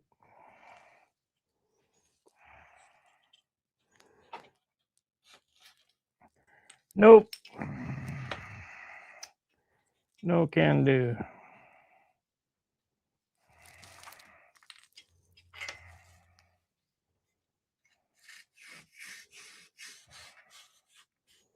Don't have any way to hold onto it.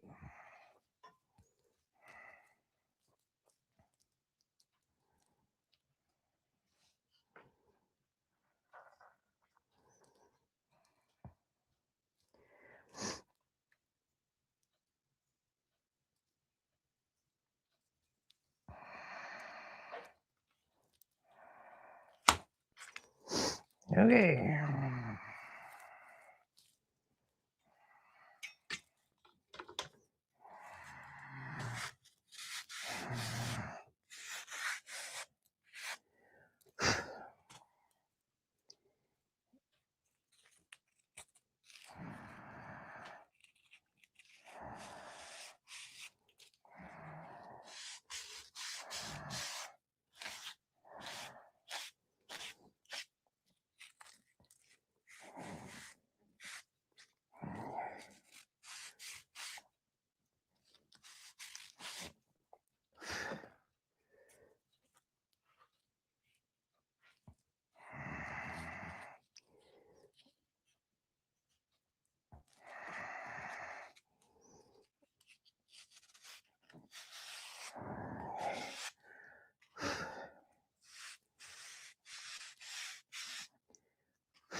Okay, maybe I can sand this one. Yeah, I can sand this one into the bottom shape, which will be, so it goes down like that. And we need to go across this away, 45.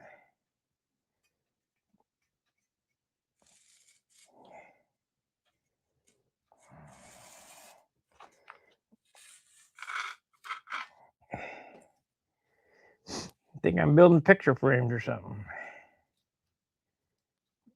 I think if sand it would be better. We'll cut it and sand it.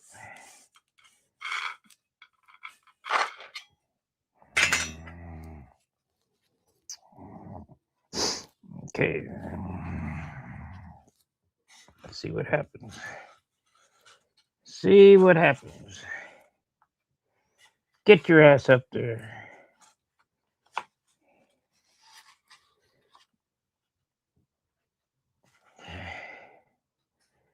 goes that way. Shit, I did it wrong. Maybe not. Maybe not.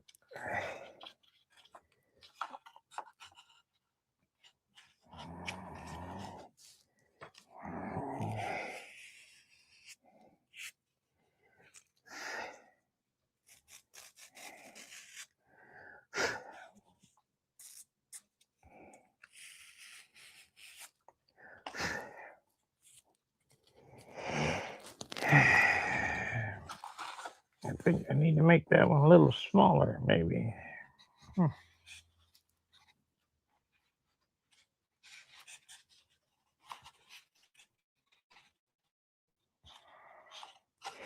You guys will get the drift when I get this kind of half-assed together. So we need to cut off 1/8 of an inch off the edge there.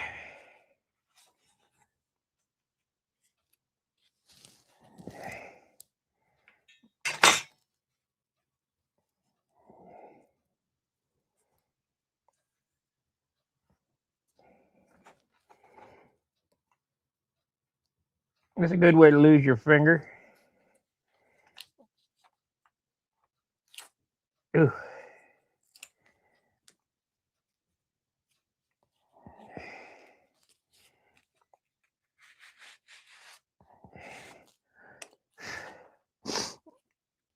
I think maybe the best thing to do would be to get these glued in on the sides and then fit this piece on the top.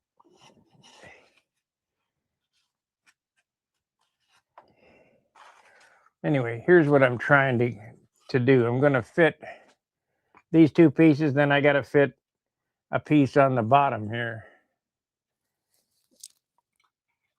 And it's going to take, yeah, let's glue them side pieces in so they don't move.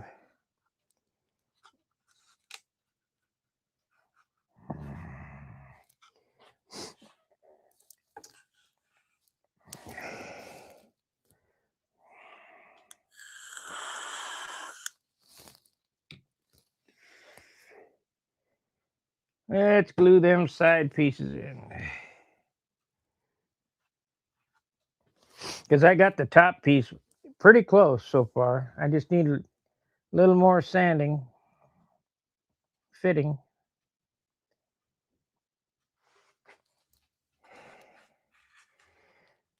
We need to shorten this piece up a little bit.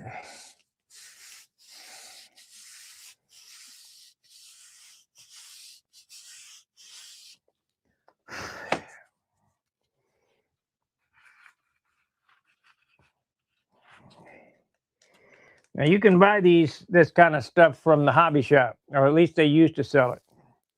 But it was rock wood, so you got to learn how to make your own.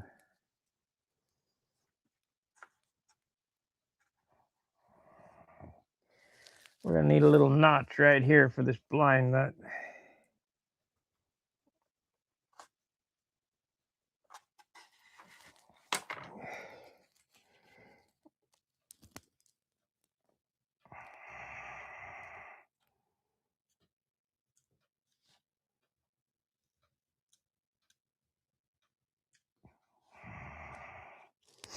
That should do it.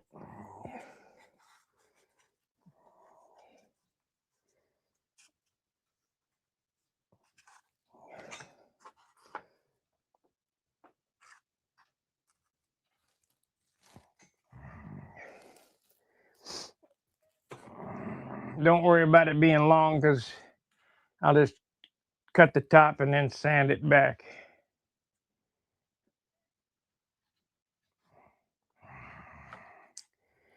I probably could CA those in.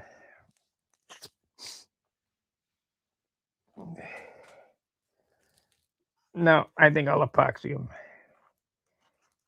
It's not worth the risk.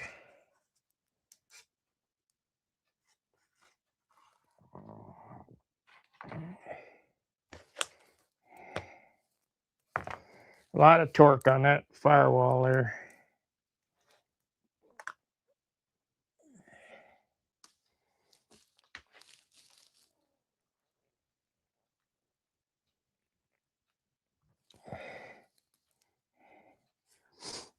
Lots of torque.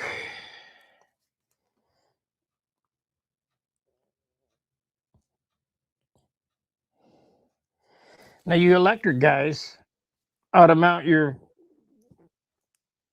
firewalls just like this, because there's a lot of spinning mass up there with an outrunner.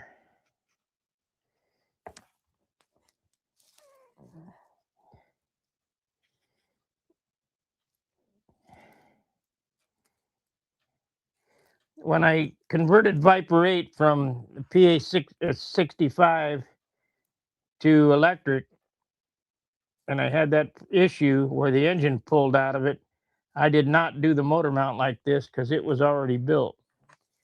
I just glued in a 1/8 inch, I think it was, yeah, 1/8 inch firewall. So I learned my lesson from that. Maybe it was 1/4, I don't know.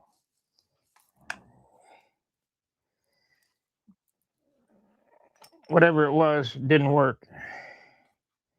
So you might as well learn from my mistake. But this setup right here worked in the past for me on the Sorcerer, so we'll be fine.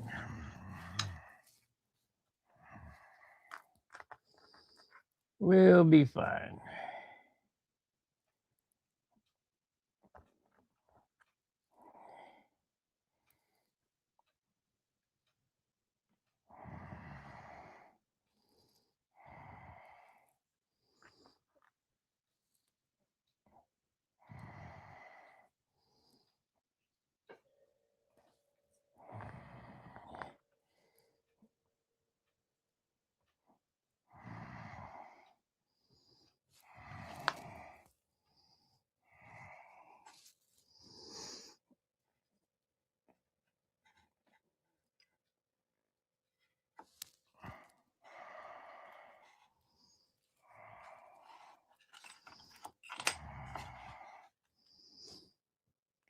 Human clamp again. Shit, I got 4 hours in this motor, in this fuselage setup.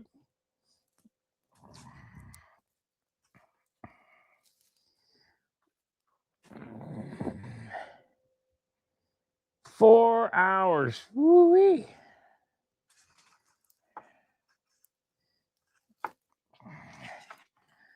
Wipe off all the excess glue.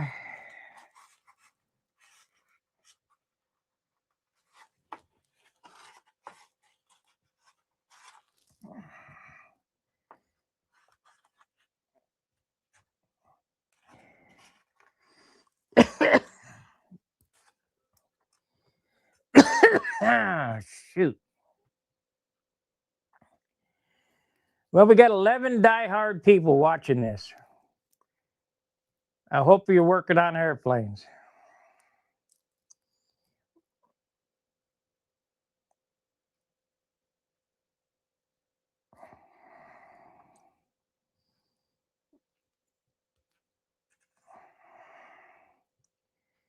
Yep, I hope you're working on airplanes. Then we're going to set it on the line and then square it up and install the bulkheads. I probably won't get to that today. It's 2 o'clock right now, 2:15. I've been on 2 hours and some odd minutes. Trying to work on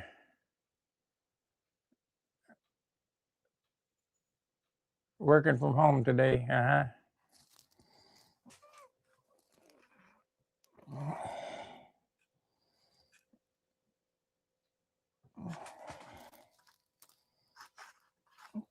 Perfect.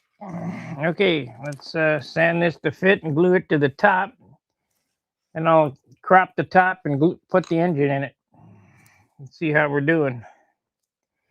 So this needs to be sanded back that way. Why the hell do I have that goofy angle on it?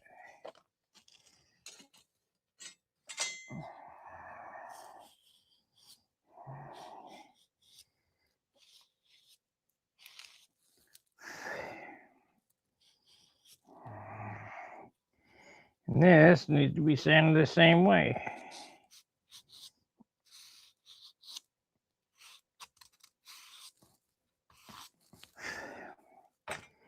Goofy.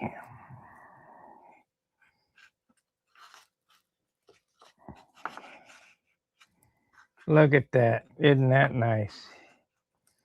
Could go a little more. Could take a little off that side. I'll show you guys when I get it together here. Take a little more at this angle.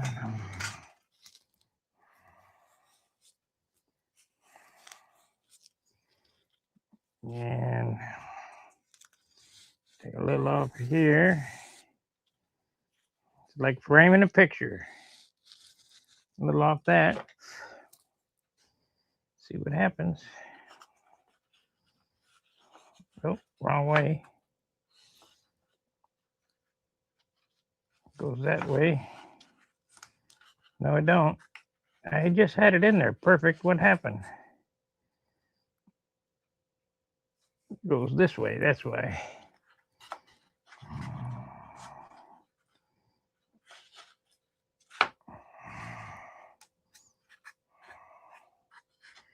A little more. Let's see. Get a pencil in on it. Take that pencil line off. It should fit.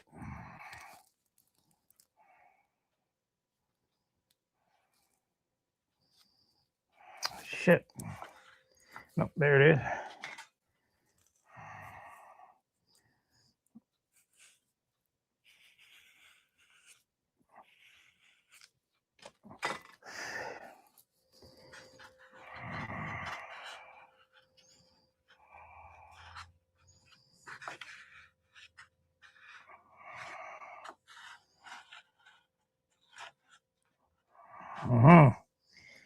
I see we got a blind nut holding it up right there. So it goes right there, right there.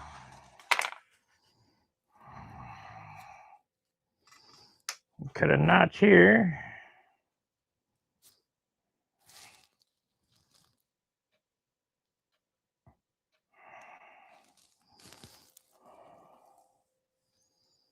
Oh no.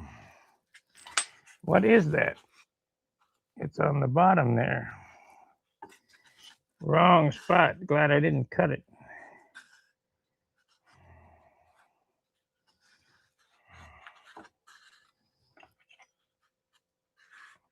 The blind nut is holding it up right there. So if we cut it back this way,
yeah, that side fits good.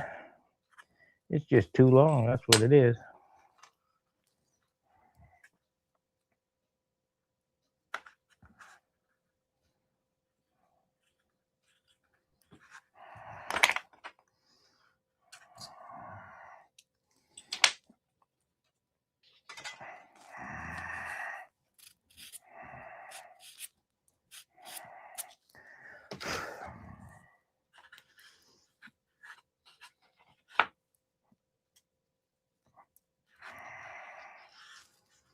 There we go.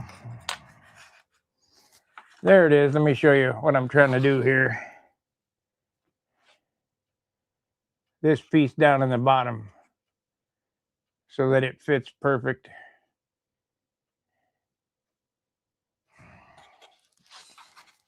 I mean, is it necessary? I don't know.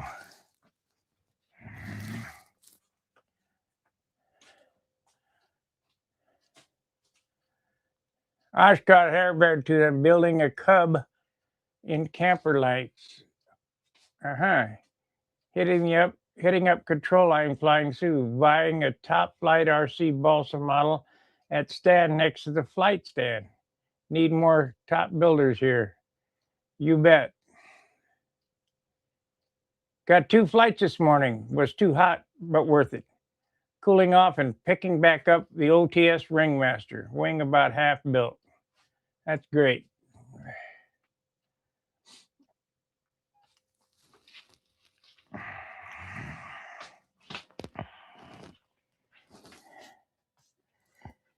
So, I finally got it in there. I mean, that fit is super. And then we'll cut these tops off and sand them flat. It'll be fine.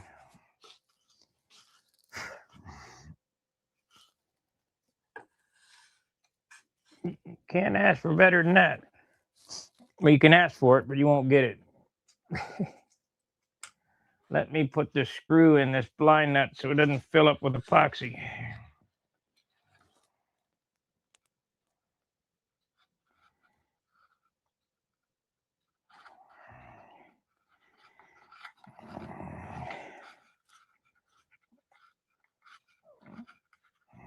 There we go.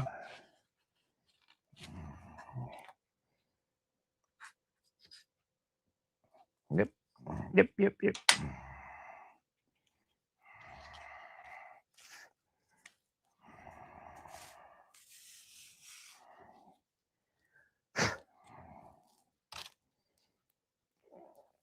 Okay, so I'll mix up a little more epoxy. Glob it in there. Call it a day on that. That's good. Don't need much. Well, we had 2.3 on the fuselage.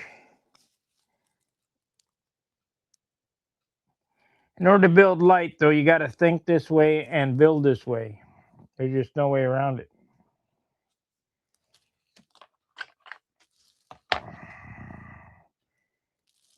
Watch the Free Flight Society guys, how they build. Sticks. A little of this, a little of that, and use engineering instead of brute force. And I am no engineer. I'm just a mechanic. Of course, long-time model builder. I built, I don't know how many hundreds of airplanes I built. A lot.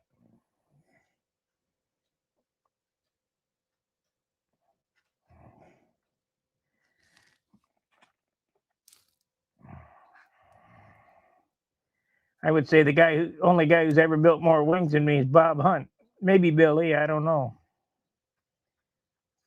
That's what he did for a living, but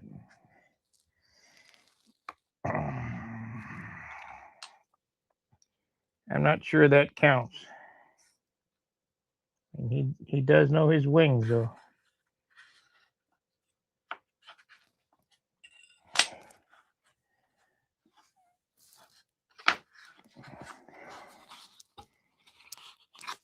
Get out of here, Nat.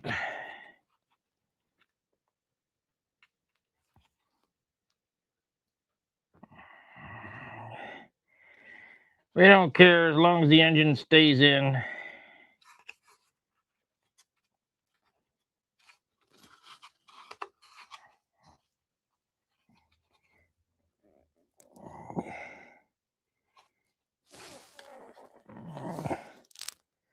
What happened to my CA? I had a bottle of CA we could...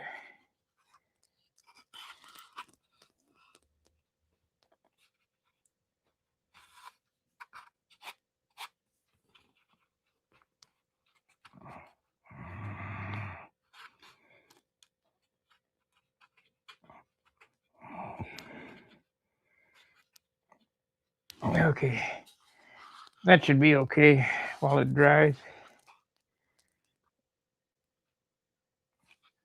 Is it perfect? No, but it looks good. I missed by a little bit on this corner, but whatever. It'll be fine. It'll be fine.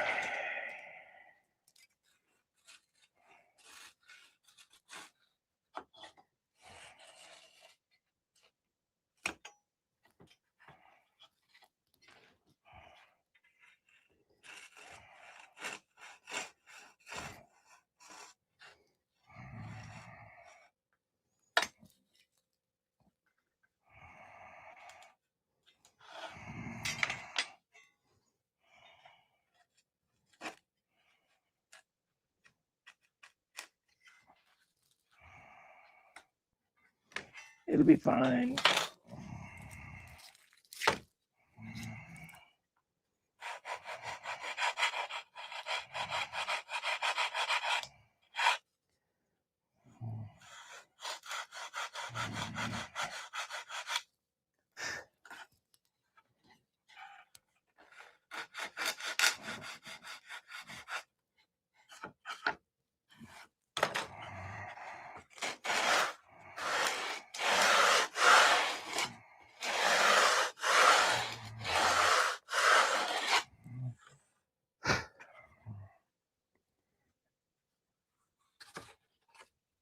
Okay, let's see how much weight it picked up. 2.3 is where we started. That's grams, unit, ounces. 2.5, so that was worth it. The extra 2 grams or 2/10 or whatever to make sure the motor doesn't come out of it.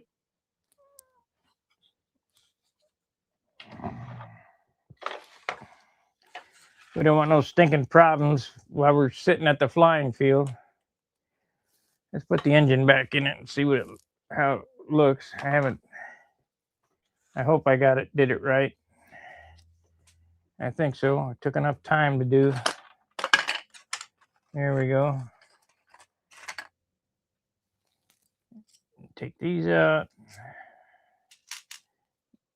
No, these are the ones that go in it. This is the one that goes in it. No, is it? No. Yes. Stainless comes out.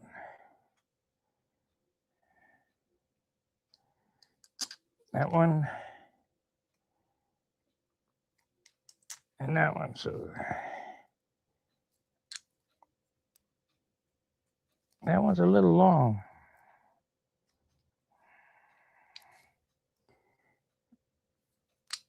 I'll try this one.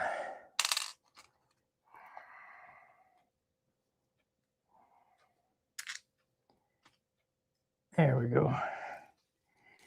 Okay, so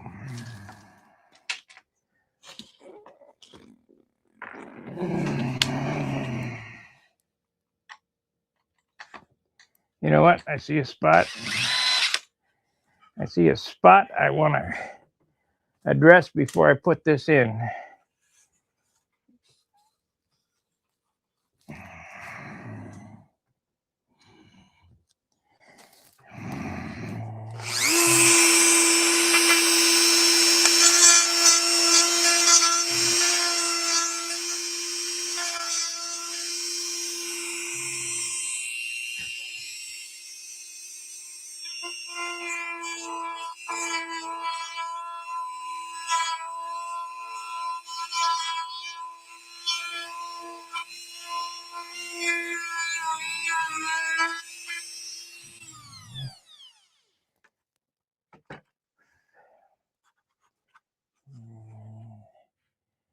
That looks better. A little bit of the blind nut hanging out there. I don't want to.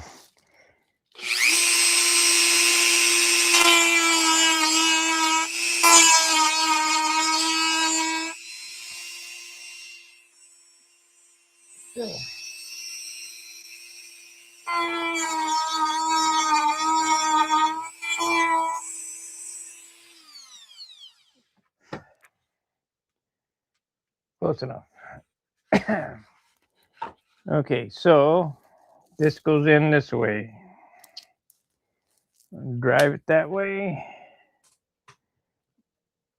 And it goes, engine's coming out this way. Hopefully we did it right. Hopefully I did it right. You know what? Let me get this ball driver out of the drill. I'll do this by hand.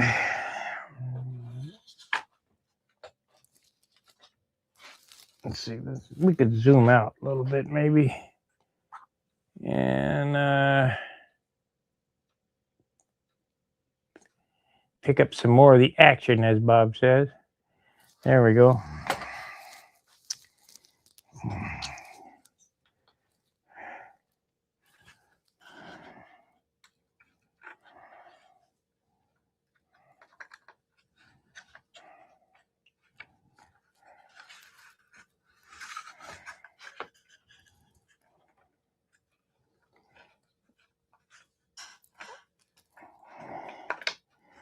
Still got to cut cowl pieces before I do the nose ring.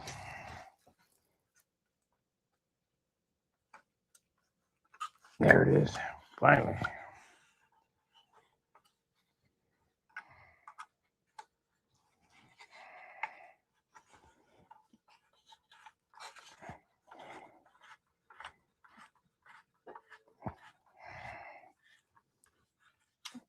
I need to be able to set that engine in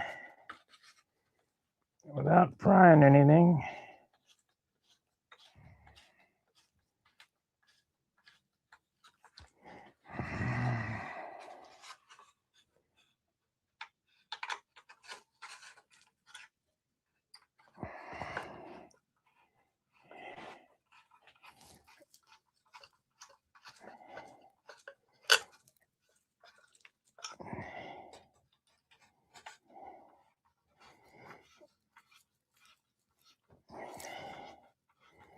Okay, we're just gonna use 2 screws to mount that engine because I'd have to take the muffler off of it.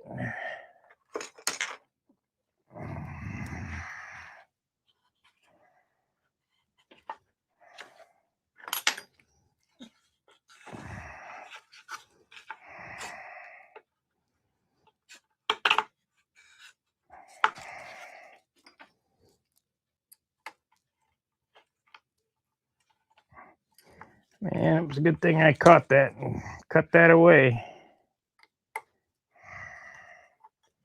Come on. I need to get my foam pad back in here.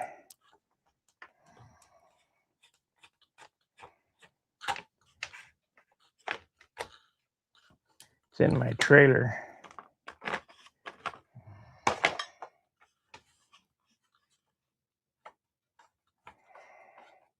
There we go.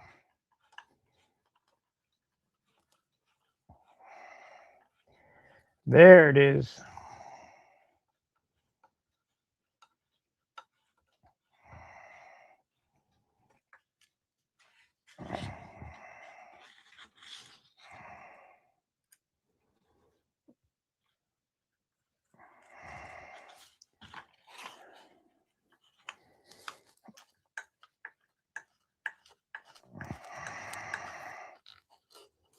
Alrighty. Let's see if we're going to have enough room. Barely. Barely.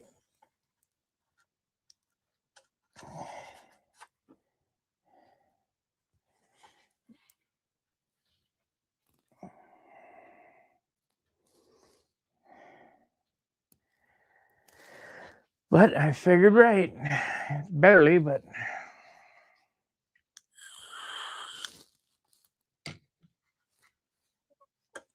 all right, the weight of my airplane, engine and fuselage, is lighter than a Super Tiger setup. Let's see here. A little heavier, 15 ounces. 15, so I got 25 ounces to build an airplane.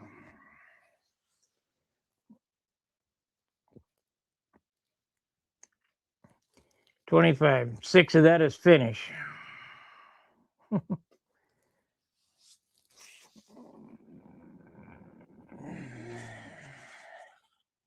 It'll be fine.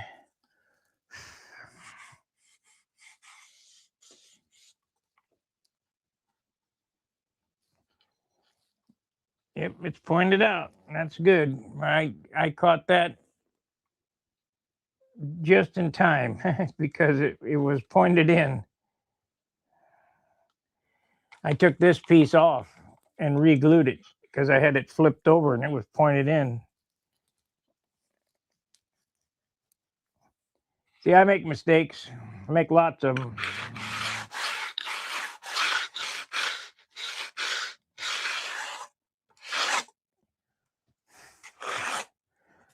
Let's check the datum line and see how good it is.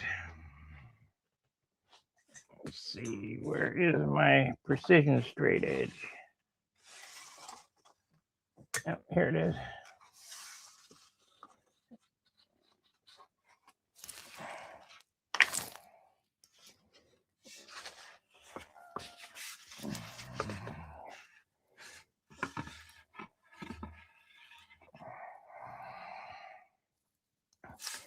Now, if you got one of these, don't use it for cutting. You use it for, I mean, this is a precision ground instrument here.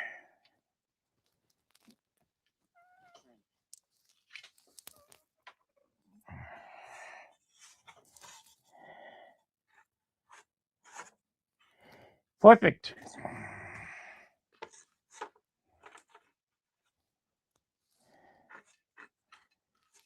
Perfect.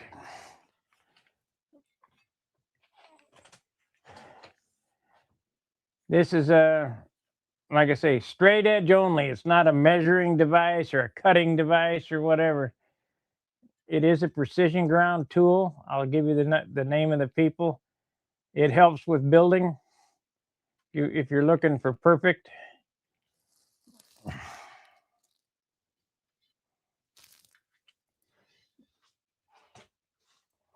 Keep it in its protective tube so it don't get bent or screwed up.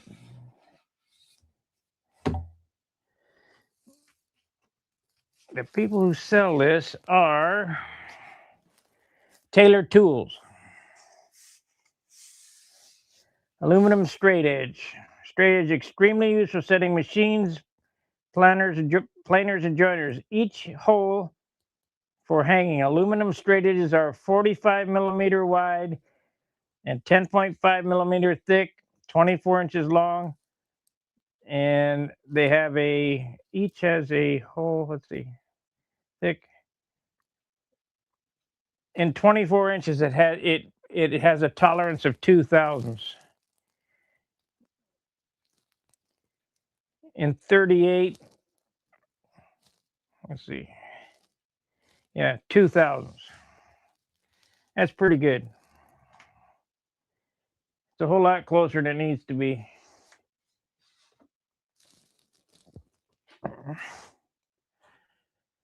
Well, we've been on here now. Let's see here. 2.5 hours. I think I need to. Oh, crap.